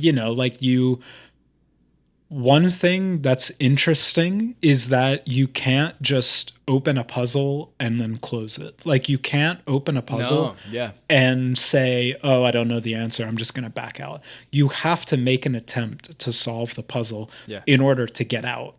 And I think that's good from some perspectives, because it forces you to at least try, which I think is good. Like, it forces your brain to get working at least a little bit. But in sometimes, like, you get into a puzzle and it's like, "Oh, wait, I need to go look up this piece of information." And then you have to input, 6 different times to get back out. And then you go into the menu, and then you have to scroll all the way down, and so all the way down again. And then you go back out, and then you go back in the puzzle. And it's like, there has got to be a better way to do this. 100%. There's gotta be a better way to do this. That's a layered puzzle, bro. It's a puzzle on top of a puzzle, which is menuing. Is a whole thing. Yes. My god. Okay, we are going towards the act 3 of the game, the last act, and we almost have all of the information. The last thing that we need to do, we gotta talk to our old self. We gotta talk to the grandma. How do we talk to the grandma? Well, when you open all of these puzzle boxes from the year door keys that you got from the Quiz Club maze, there we go, you get, again, like we were mentioning, a piece of information from Lorelei's life that is associated with that year of her life because of, from those doors. Whenever you in the room where the lady is laying, room 2014, there is a little like chart, like a medical chart, that is explaining that this lady, is unwell, and also, hey, maybe there's some things that you can ask or say to her that will give you information. If you didn't read that, doesn't matter. If you interact with her, she always says some gibberish stuff, but the gibberish stuff makes sense if you read those notes that explain her life. She wants you to say something about her father, her mother, her aunt, a project that she worked on. In these notes, that information is there. If you look hard enough, you'll find the father's name, the mother's name, or whatever.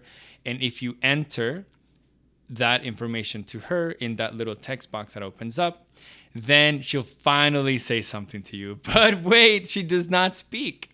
She just shows you this bizarre visual puzzle that you have to solve. But thankfully, there's only 3 answers total that you can get from these visual puzzles, let's call them. And they are 1863, 1847, 1963, and 2014. Yeah. Knowing that makes these puzzles really easy, I thought. Yes. Except there was one that I could not see, bro. There was one that I was like, what? If you didn't have the context for the puzzles, I think they'd be really difficult. But no, because like they're abstract patterns that you have to quantify in some way. And that quantification will result in one of those 3 years.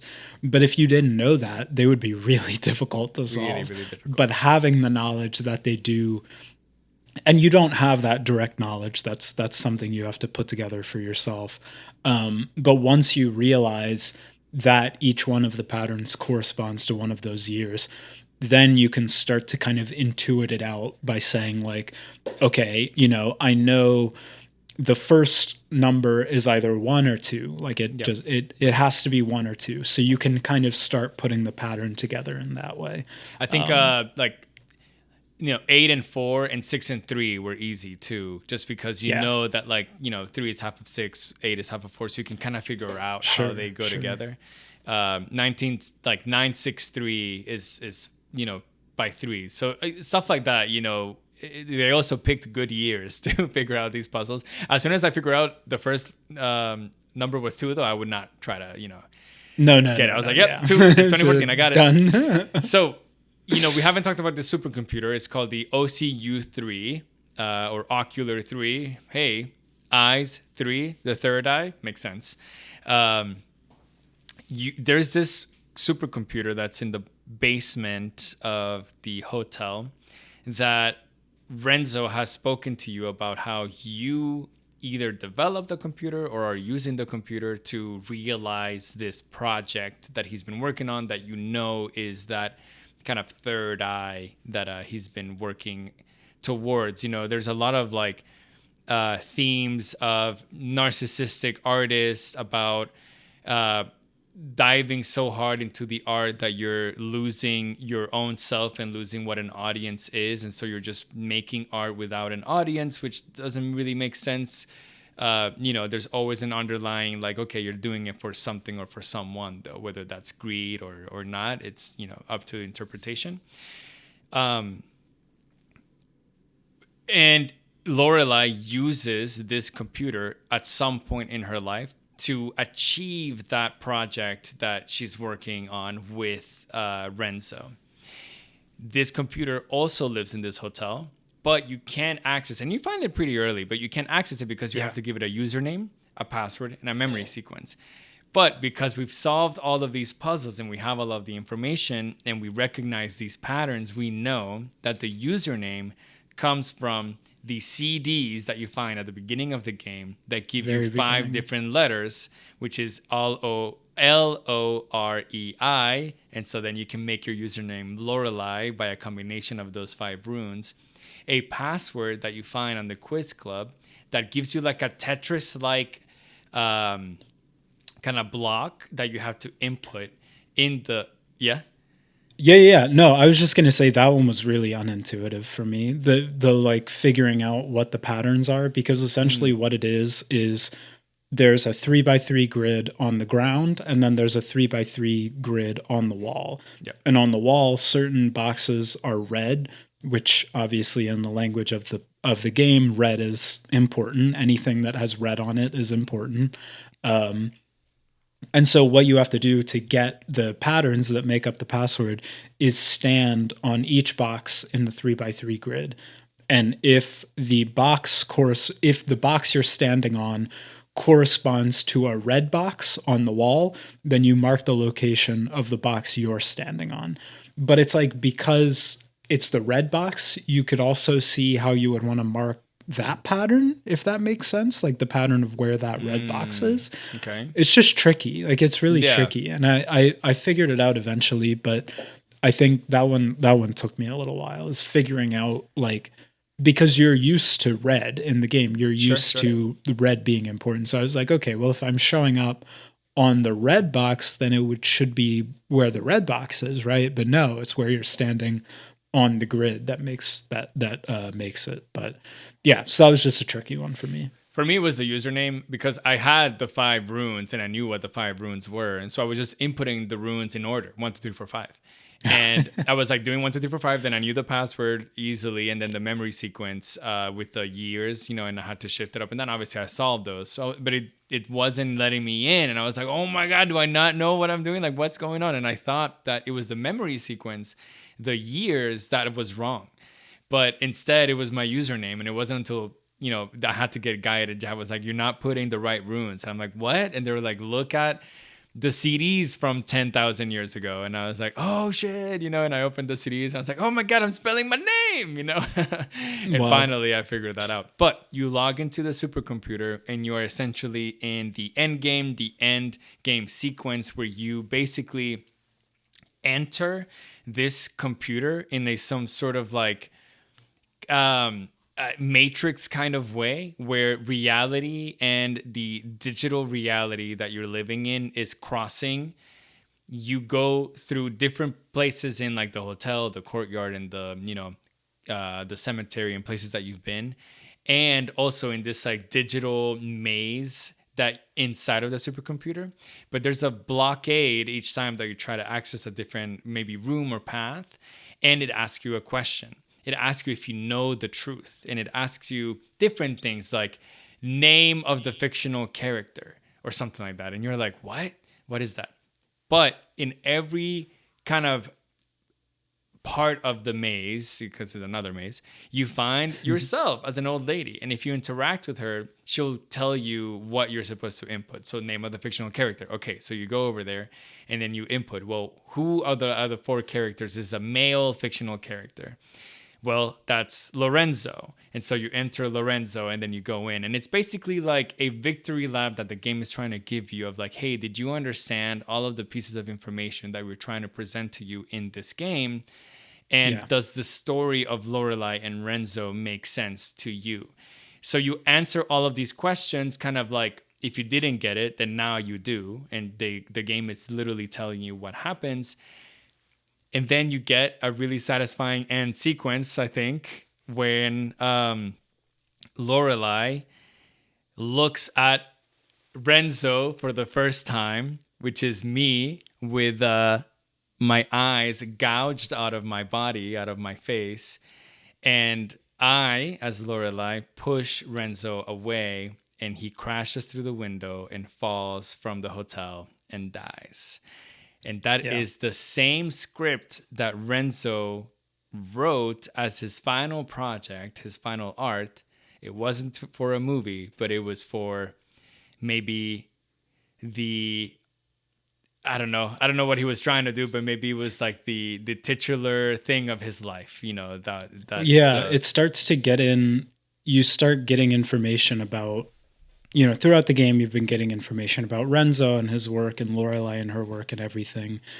And so at this point, you're kind of putting together that, like we said earlier, Lorelei is an artist, Renzo is a filmmaker, a really, eccentric filmmaker.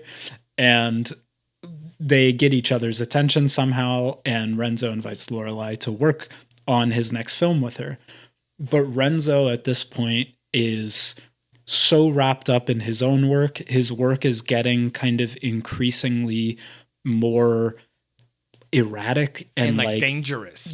Dangerous. Like in one of his films, he like gouges the eyes out of cats just for the movie, just like creepy stuff. And he's getting more and more into this like abstract, crazy realm of art that's not art for other people. It's art for himself. And he's just pushing the boundary further and further and further until it's time for his final work. And his final work, he essentially describes as art that doesn't require an audience. It's art that kind of transcends capitalism and consumerism and all of these things. It's art for the sake of art, and for the sake of himself.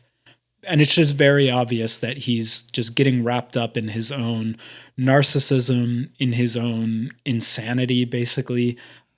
So he invites Lorelei. She shows up not knowing any of this. The events of the game as we've played them kind of play out in a similar way, where Renzo is acting very erratic. We talked about how he commissions Lorelei to create this maze using the supercomputer. Yep. And at one point she does it, she completes the maze, and then Renzo just comes in and like destroys the computer and ruins all of her work.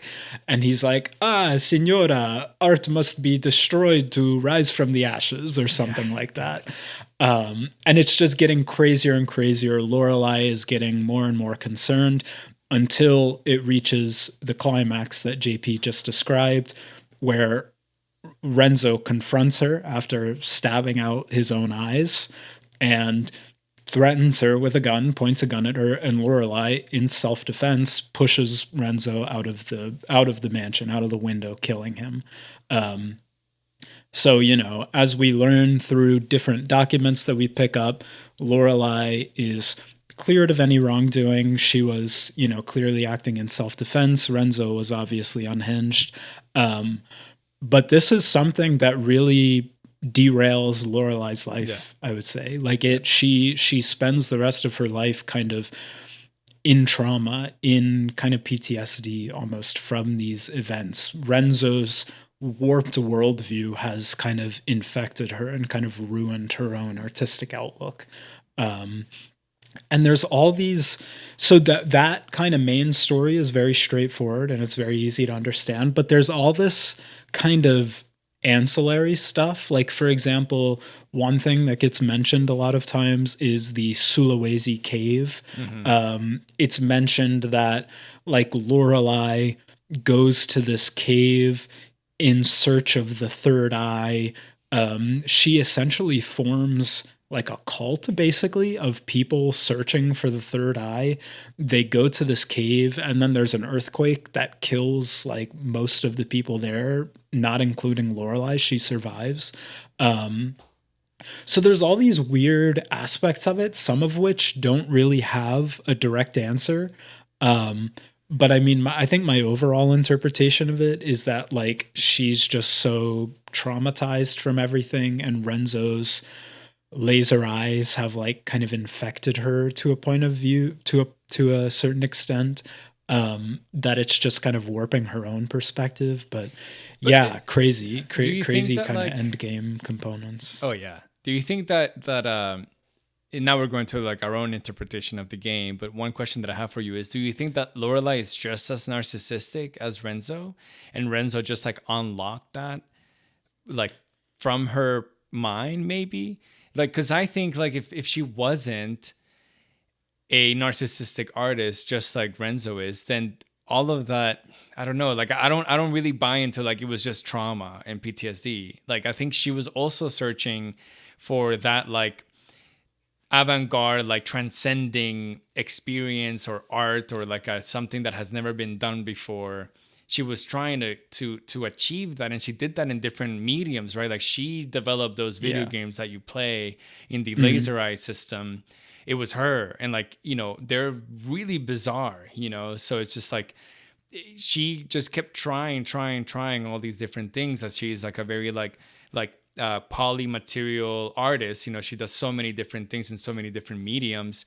I think she was trying to do the same thing that Renzo was doing, but like maybe in her own way, I think. I totally agree with that. I would say what separates it for me is Renzo's art as it progressed to its final stages was becoming essentially detached from the world. It was a reflection of his own narcissism. And it was becoming kind of increasingly unhinged. I would say, I think all of Lorelei's art, one thing that separates it is that the audience is a core component of it. Like all of her all of her art, whether it's the game consoles or whether it's all of the, the puzzles behind the year doors, those are all exhibitions that Lorelei developed. Those were like her real pieces that she developed. And all of them involve the viewer. You, as the viewer, have to walk around. You have to find the correct perspective. You have to interpret it in the right way. So I think what separates it is that Renzo's art was totally singular. It was his own thing, his own delusions, his own narcissism. Everything that Lorelei created, in contrast, was inherently more of a standard artistic experience. It was her own, ideas, interpretations, her own whimsy, whatever. But the audience was always at the core of it. And I think that's what separates it. That's a really good way of putting it. Yeah, I guess I didn't think about it that way. Because to me, like a puzzle box, what is inside of them? Like, why am I trying to open this box unless I'm gaining some sort of like, she's teaching me something, but she really isn't. Like, I don't know if in the exhibition, the puzzle boxes had something in them. Did they have those notes, or are those notes just for her? Like, I don't really know what she was trying to achieve, if not just almost like play with the audience, which in itself, it's some sort of like art too, right? Because we are interacting with it, but it's also with the perspective changes. Like, am I trying to like learn something, or is she just teaching us about her life? Is that narcissistic in some way? Like, I'm interacting in her art and all she's trying to do is tell me about her life. Okay. Like, I guess every art is kind of like that. I don't know. It's just, it's just interesting. I feel like she's also kind of wrapped up a little bit in herself, and it was Renzo that kind of really brought her all the way to the edge. But to me, the way we experience this game is, it may be, clearly Lorelei is in her deathbed and she has some sort of like dementia, or maybe she's like in the last kind of like, years of her life, which is, really sad. I think that either she's trying to recollect, like she's either having like a my life is flashing before my eyes moment, and we're experiencing what that is in her own way in this hotel, and we're like unraveling her whole life story by playing this game. Or I think a little bit nicer way of what this game could be is maybe someone is interviewing her, like the slab heads, like, oh, this matches our information. And maybe she's getting interviewed for like a biography or like a biopic or something of her life, a really famous artist that is about to die. Hey, she was transcendental in the art medium. Let's really write down her whole life story for like, artists to come and for the people to know, the world to know who she was. And so I thought maybe it was like in her dementia, she is recounting her life, but the person that is trying to write her whole biopic, which maybe is us, or her whole biography, is trying to piece it all together themselves by, understanding everything that she's saying. So I that's kind of how I interpreted everything. And, this is one of those games where like you finish the game and you have no idea like what you just experienced, especially except the like little story with Renzo and everything that makes sense. But I had to really think about it and marinate with it on like, what did I just experience me as the player? And I landed on that, and I like that I did. I like that explanation. Yeah, I think what I landed on was like more so, it is same idea. It's her on her deathbed, essentially trying, life flashing before her eyes, but it's essentially kind of confronting all of that trauma and confronting, the things that occurred and, all of her life, flashing before her eyes, confronting the trauma of what happened with Renzo, and all of that stuff. And kind of, because it's pretty clear, the game like makes it pretty clear that her life kind of went off the rails after that happened. Yeah. So for me, it's like, that one kind of final confrontation and kind of making sense of it all before her, final demise, I guess. So that's kind of what I landed on, but I like your explanation too. And I mean, I don't think there's a right answer. Like, I think agree. It's one of those things that the game kind of leaves up to interpretation. 100%. And you know what? I like your interpretation as well. And listener, I like your interpretation as well. We are going to take a quick break, and then we're going to be right back after this to talk about the questions that you guys have sent to us on our Discord. And if you haven't join the club on the Discord. And then I also have some questions for you, Bad Benny. So we'll be back right after this.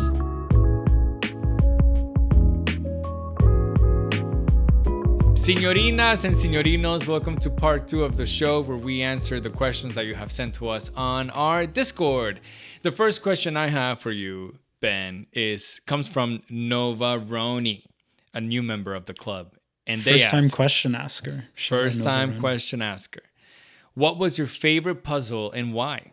Also, what was your most frustrating puzzle? Yeah, I would say my favorite probably were the shortcut puzzles, the SC Bolt shortcut puzzles, just because I feel like those are the types of puzzles that I'm good at. Like those are the types of ones where I either got them right away or I would just like spend a couple minutes thinking about it and I would come to it pretty quickly. Those I think were the ones that I meshed the best with, is those puzzles. And the most frustrating one, I mean, we talked about the piano puzzle, obviously, is an obvious one for me.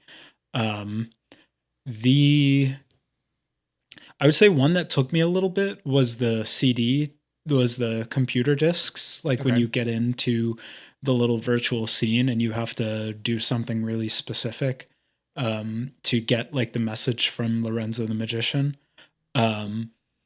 Like the first few times I found them, because you find those very early, like we talked about. And the first few times I found them, I had no inclination of what I was trying to do in them. So like I knew things would happen from, like things would happen within them. Like it was obvious to me something was in them, but I couldn't figure out what. And it took me a long time to figure out. But that wasn't really the most frustrating one for me. I think that was probably the piano puzzle. I mean, yeah. I have something super funny about the SC Bolt puzzles is that on my first stream of the game, I spent, like, as soon as I found the SC Bolt book, I spent probably like an hour solving them. Like, I didn't go find those shortcut doors and then solve them kind of like in the moment. I solved the first 10 SC Bolt puzzles on that first stream in the moment, and I was writing them down in my notepad. And then it's so fucking funny. I went and I found my first shortcut. I interacted with the door and I was like, well, I don't know how to open this. And I left, and then the chat was going crazy. They were like, it's a bolt? Question mark. You should probably look at that again. And then I went back to the door and I was like, I don't know what y'all are talking about. I don't think I know this, And then it just clicked like 2 seconds later, like, oh, SC Bolt. It's the bolt on these things. So and of course, funny. I had already solved that one and I just entered it and I opened the door. It was so funny. I really like the puzzle boxes, like trying to open all the boxes by all the perspective changes. Puzzles were super fun. I also just like how they gave you the puzzle boxes like super early in the game. You can go find them as soon as they take away that like red barricade that's in front of like the art room. You can go and interact with them like 2 hours in, and that was really cool. Because it's just like they were just messing with you, like, or at least that's how I felt. I was like, oh, I'm sure now I know how to open them, and I never knew how to open them until the end. I hated the piano puzzle. I mean, I don't think there was a lot of puzzles that I didn't like except that one. Like that one was really the only one that I spent probably more than like 10 minutes or 15 minutes trying to solve. Everything else, I either was like, took a break from the game, left and came back and was able to solve it, or I just solved it. I don't know. Like all I needed to do was take a break. But with the piano puzzle, I took 3 breaks, and finally I was like, I need to fucking get this rose, I mean, well, I didn't know that the rose was in there, but like I knew I needed something from this piano, and finally I got it. For sure. I will ask you, so Novaroni gave us a couple questions. I'll ask you the second one, which is, did you find yourself more driven to play by the story or the need to solve puzzles accurately? I mean, you already know. Puzzles for sure. Listen, for sure. Like I never felt like the game was giving me these like really, really high stakes for understanding the story of the game. Like sure, some the slab heads will point a gun at you and kill you if you don't get an answer correctly. But even that to me wasn't like a really high stake of why I was there at this hotel to figure out the story. Like I don't know. No one was like, No one was like, "Oh, it's the end of the world," and like you need to figure out how to get out of this hotel, and like you get all these pieces of information that will like kind of put everything together. No, you just show up, you know. So I showed up and I started solving puzzles, and I found so much satisfaction from solving all these puzzles that I Totally. didn't really need the story. Obviously, I'm glad the story is there, but no, I wasn't really driven by the story at all.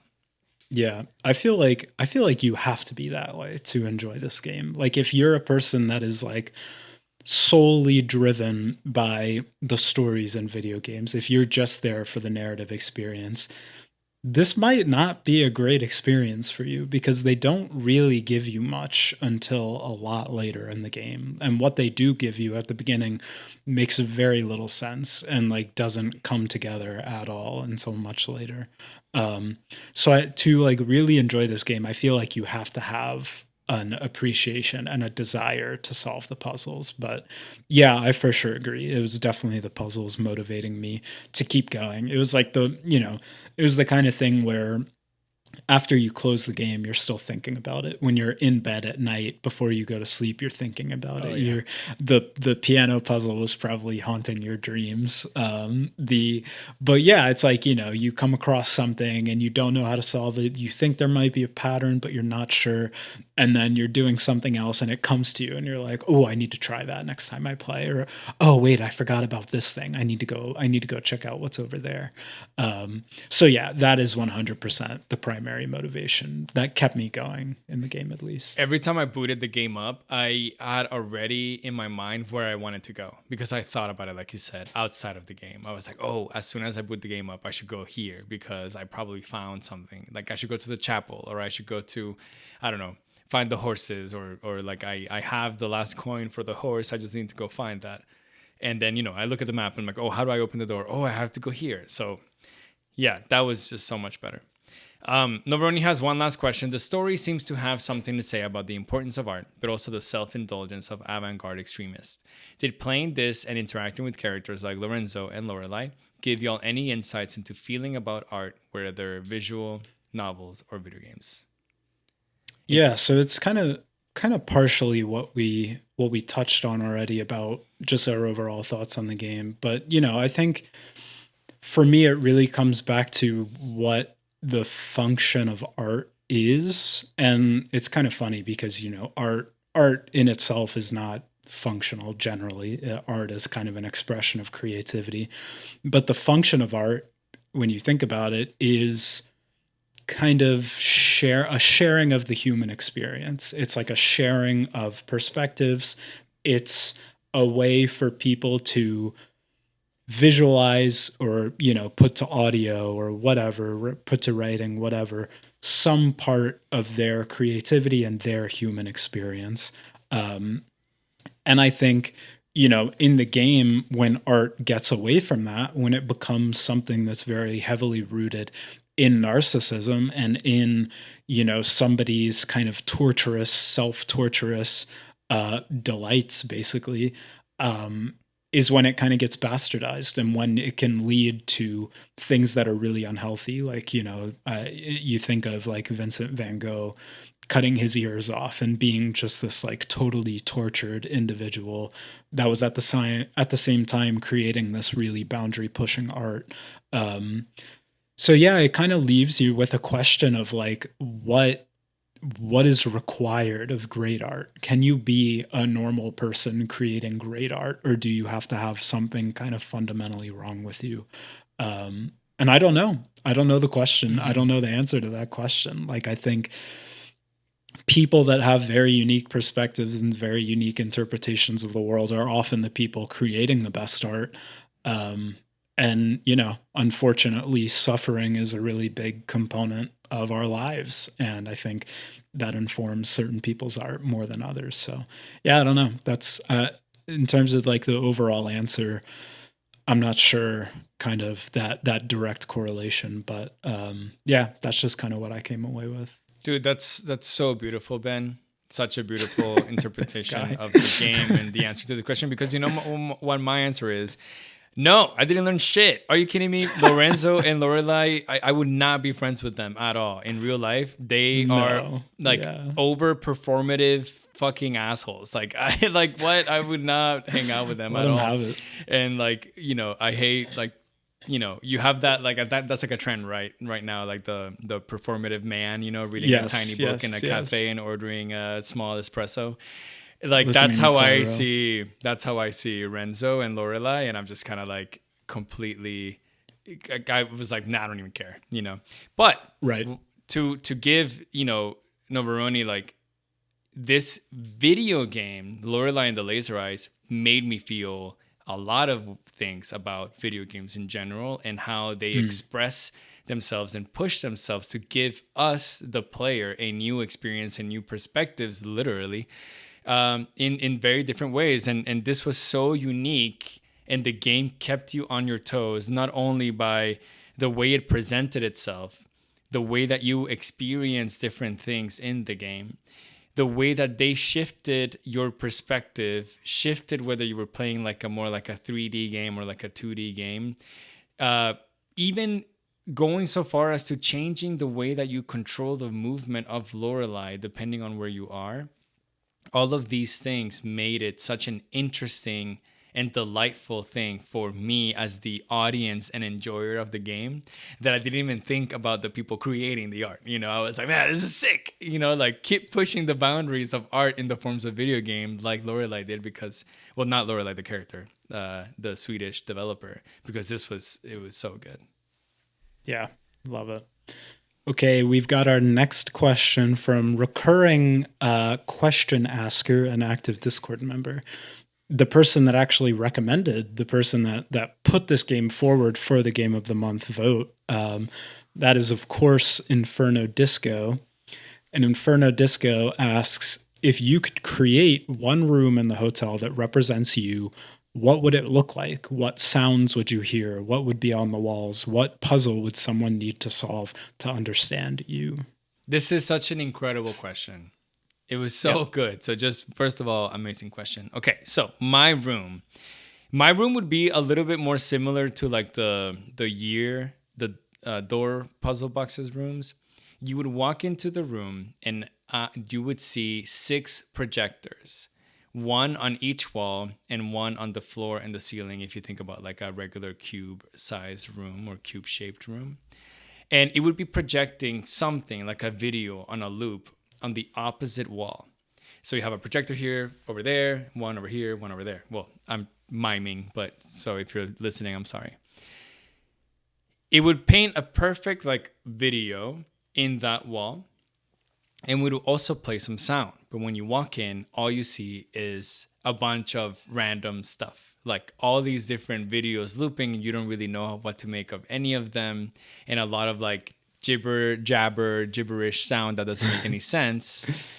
But the way that it would work is by turning on and off these projectors and finding the right sequence of which ones should be on so that the sounds kind of like overlap and make sense, and looking at the scenes that are probably like some really important moment in my life and putting them together, it would tell you one different like aspect of who I am.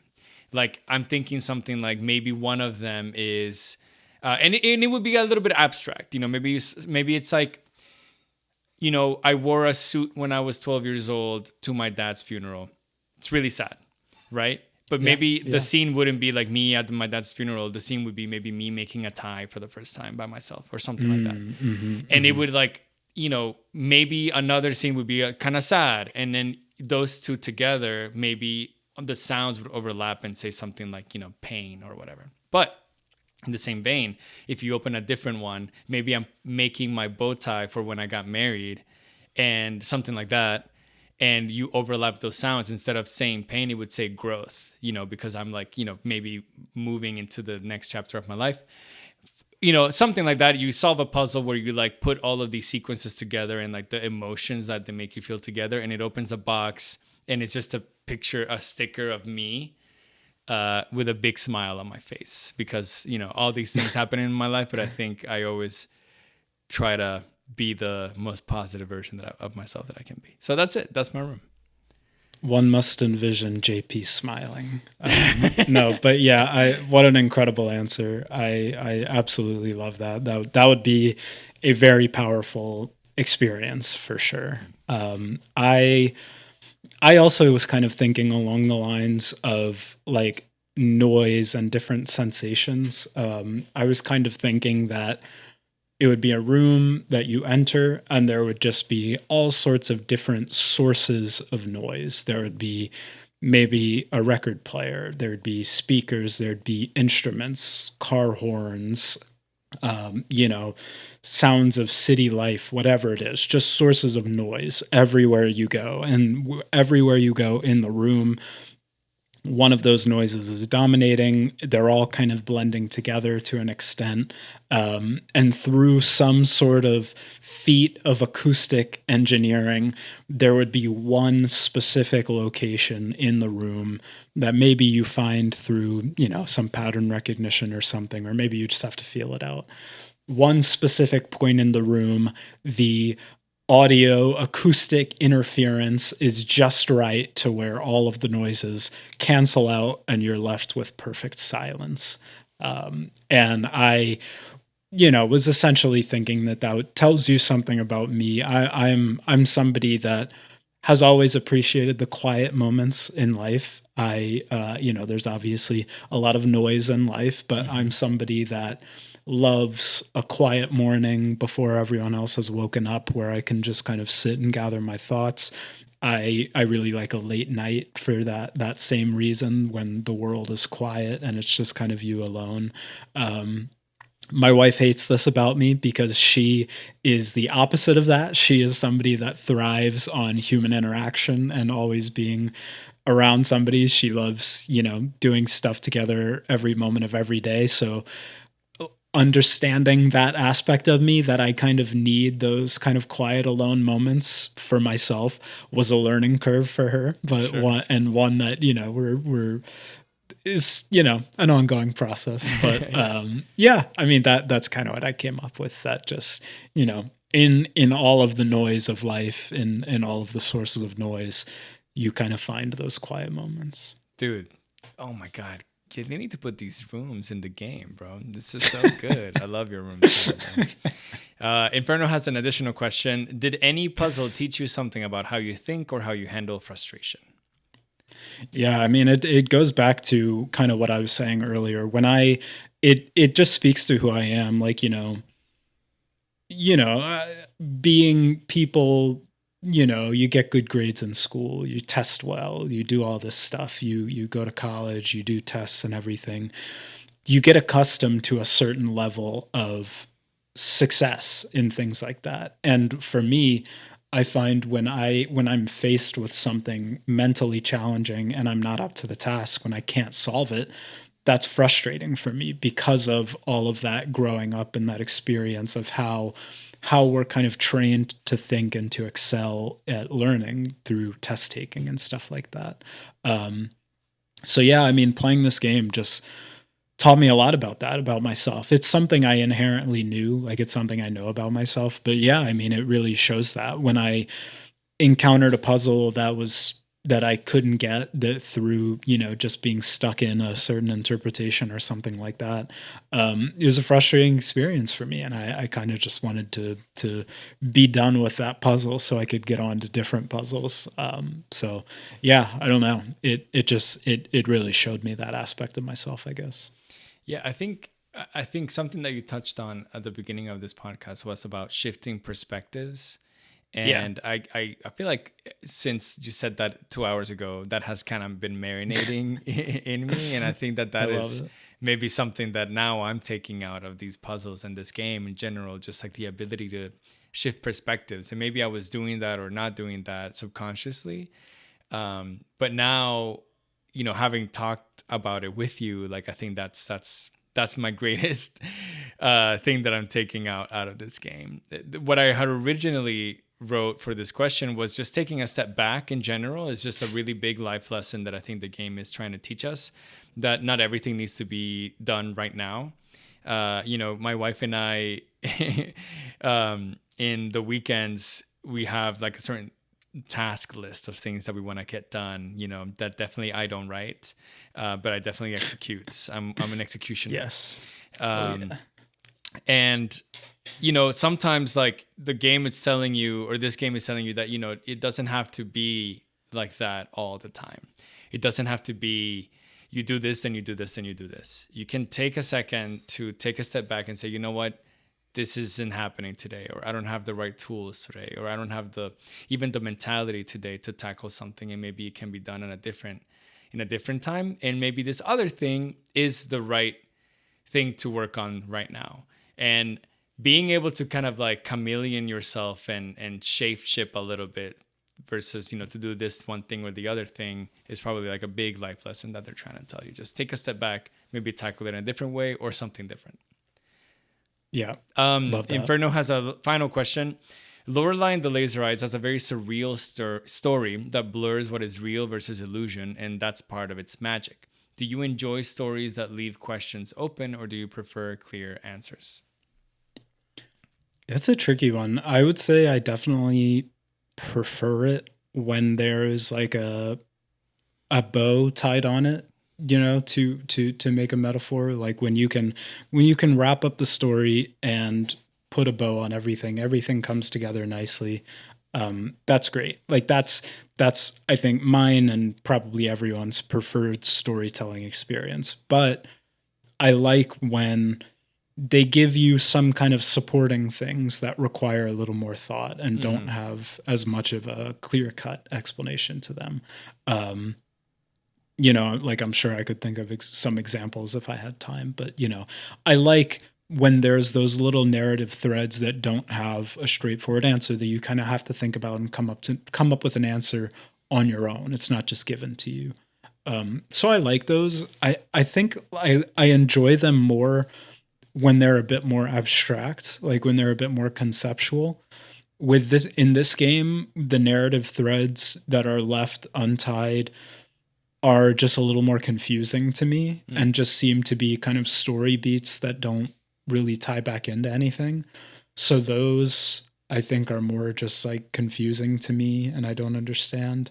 But yeah, in general, I mean, I think leaving some things up to the interpretation of the audience is like a core aspect of any artistic medium. So I definitely don't dislike that.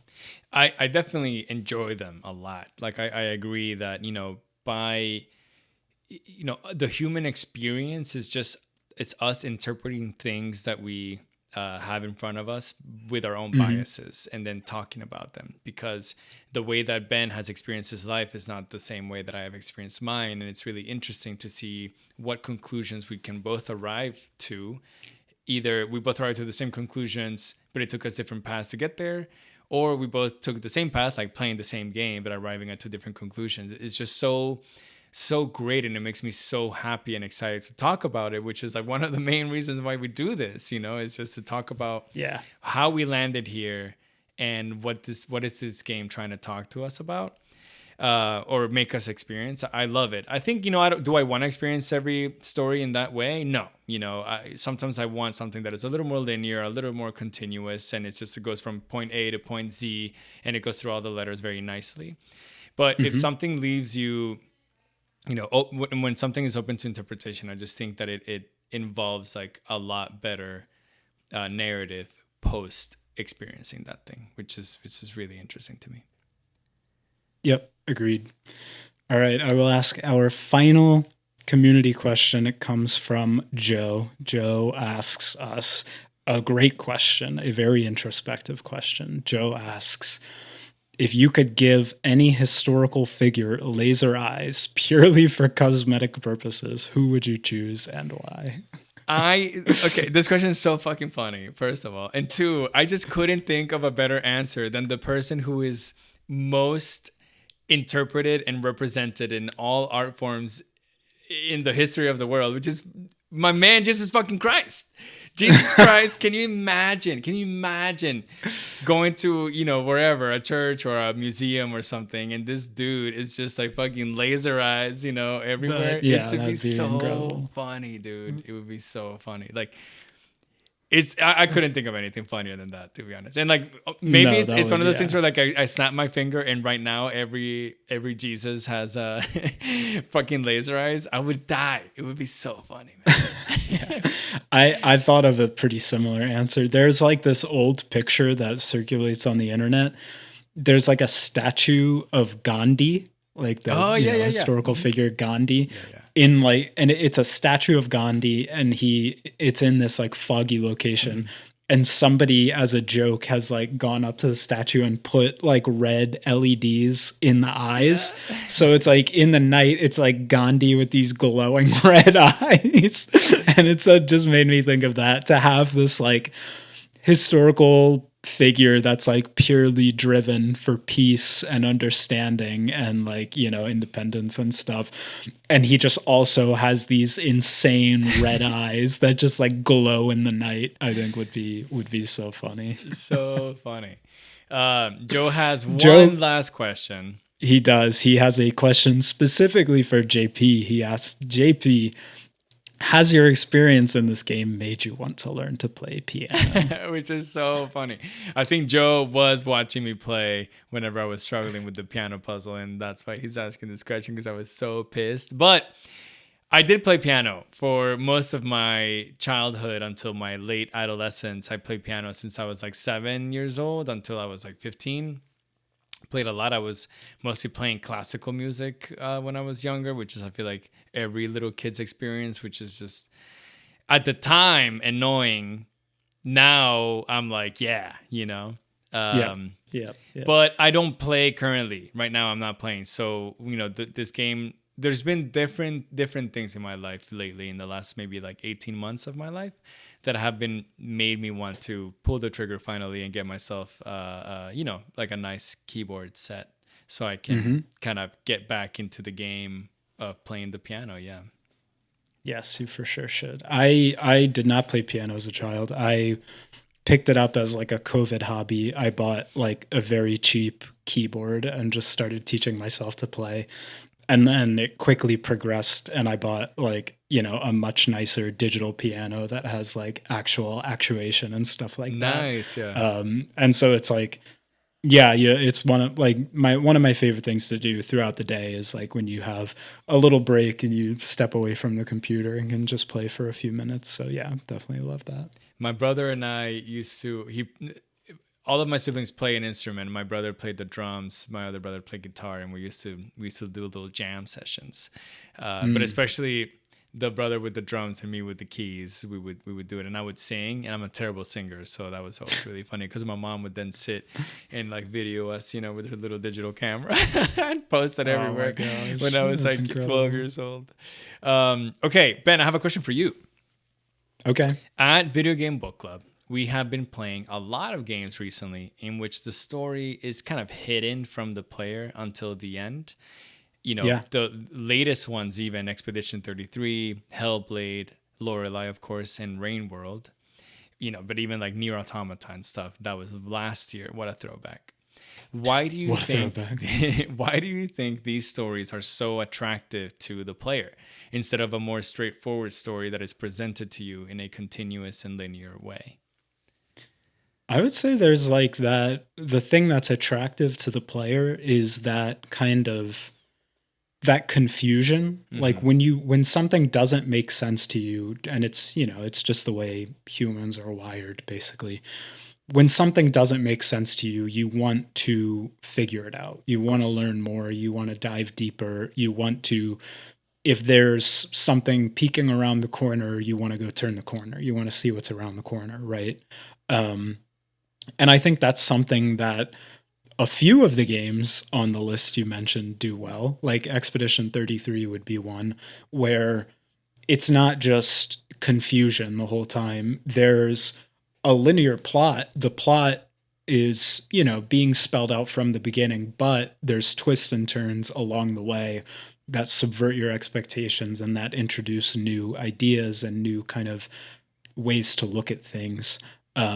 And I think those are the types that do it the best. When the story is there from the beginning, but just it holds things back. And I think some of the games that do that in not a great way, don't have as much of a story driven component the whole time. Like, I think this game would be an example of that for me, where the story is there to an extent, but it's really not doing much for you until the end of the game. And in that, you need some other driving force, right? In this game, it was the puzzles. In a game like Rain World, which I would say is pretty similar in terms of the narrative structure, it's the environment and learning it and progressing through it. So yeah, I mean, I think it's just a popular way to tell a story just because it keeps the audience engaged and it keeps them on their toes. But there's definitely ways to be successful or not successful in doing it. It incites that curiosity, and like, Yes. the player is attempting to understand the mechanics of the game in terms of the gameplay. But if it's really good for the developers to kind of throw those curveballs at you whenever you're taking a break from those mechanically intensive parts of the game.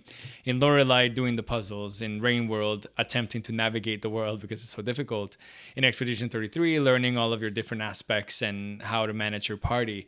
By giving you all these like curveballs within the story, they also keep you active in that way. And I just think that curiosity really drives you, where if it's something is too linear and too easy to go through, kind of like Cassette Beast, maybe you don't really like find the story that interesting. And so it kind of kills the motivation a little bit of the game if you don't click with the gameplay 100%. Ben, I have one more question. All right. Did Renzo Nero and Lorelei Reese's hips lie, or did they not lie, bro? Brother, they were boogieing. They were boogieing. JP's talking. So there's a specific puzzle in the game where like a song starts playing and they start dancing. They do a dance, and Renzo explains that he always wants to dance with people that he does business with, because I guess there's a specific explanation that he gives, but it's like a true expression or something like that. There's more to it. Every time he talks, I barf. Every time he talks, I barf. I know. I know. But there's like a cutscene, and they're boogieing. Dude, so boogieing, those hips do not lie. Those hips are shmovin'. Dude, it's so good. Right. I wanted to dance with them because I was like, oh yes. Get in there, senora and signore, JP, the last question I have for you is, what do we rate in this game? Oh, dude, I kind of half forgot that we were doing that. But it's back. I'm back. I remember how to do this podcast.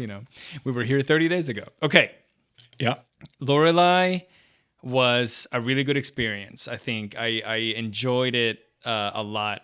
It definitely seems overcooked in some areas and exactly perfectly baked in others. I think the day-to-day, minute-to-minute gameplay was enjoyable, if not a little sometimes too much, too many puzzles. 150 plus might be a little too much, we're cutting a line. However, everything was presented in a really, really unique way, and experimenting that as a player is really satisfying and keeps you kind of guessing, not really what the story will be, but what the game will throw at you next. And that is very exciting. So I really enjoyed it.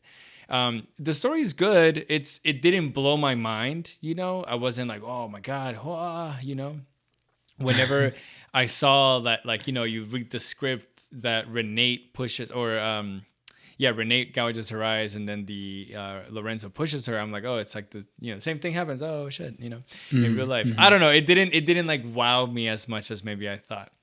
So after saying all that, though, I really did enjoy my experience with the game, and I will give this a B+. B+.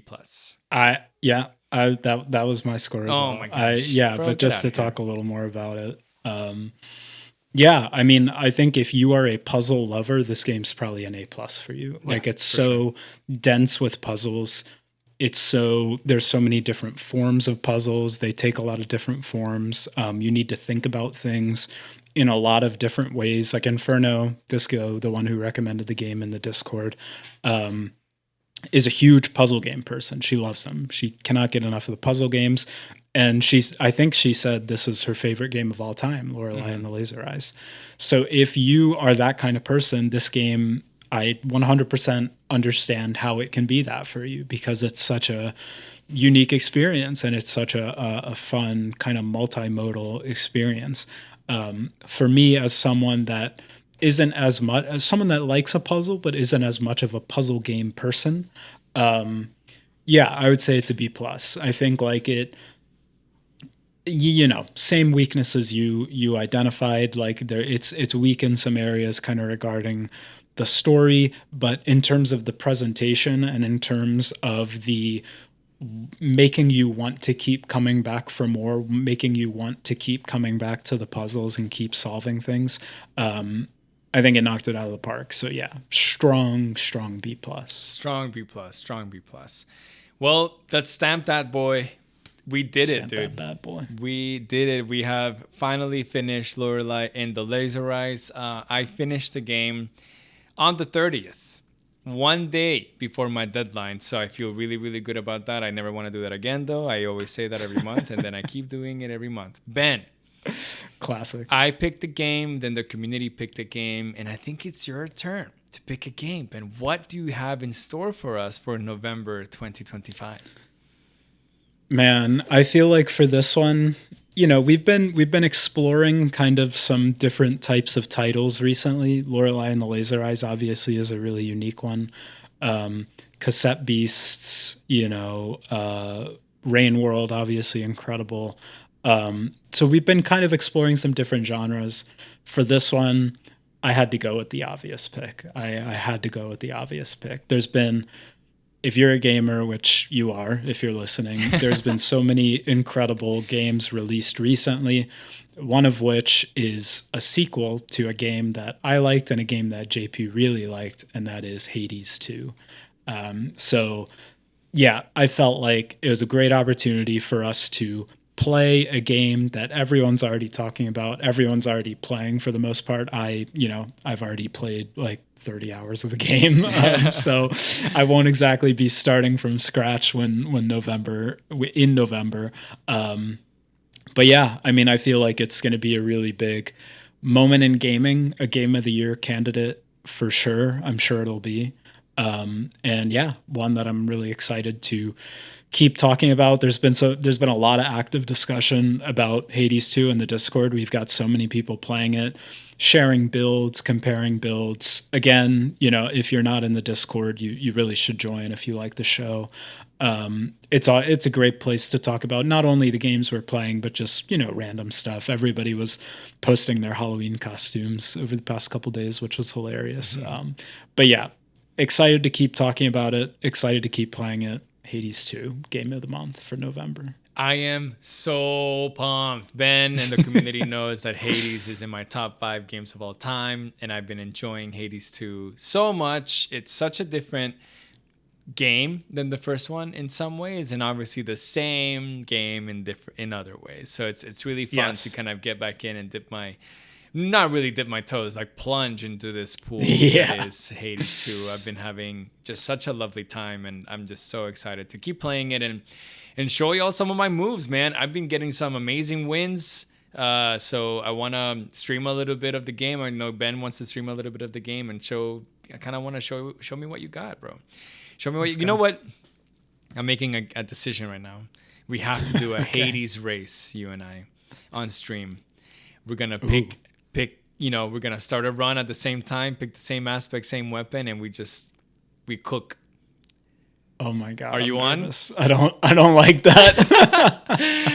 It'll be low stakes race. That would be incredible. We'll do that. All right, that will do it for us today on this episode of Video Game Book Club. This has been Lorelei and the Laser Eyes, October 2025. We appreciate you guys so much. Thank you for being with us. Thank you for listening to us and our interpretation of these games. Y'all are the best. We will be back in a month or less to talk about Hades 2.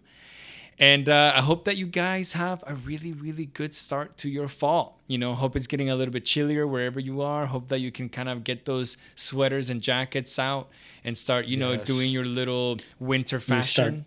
really start dressing. Really start dressing, gotta love the dressing. It always is exciting. We're like, oh man, I really like this sweater. I can wear it again. Thank you so much for being with us here. Join the Discord if you haven't. Do all the YouTube things, iTunes things, Spotify things. I don't even know all of the things that there are to do. Like, subscribe, rate, unsubscribe, resubscribe. Exactly. Share with 10 people. Share with your mom. Share with your older self in 40 years, Yes, correct. Have a good rest of your day. Thank you very much. Bye. Bye.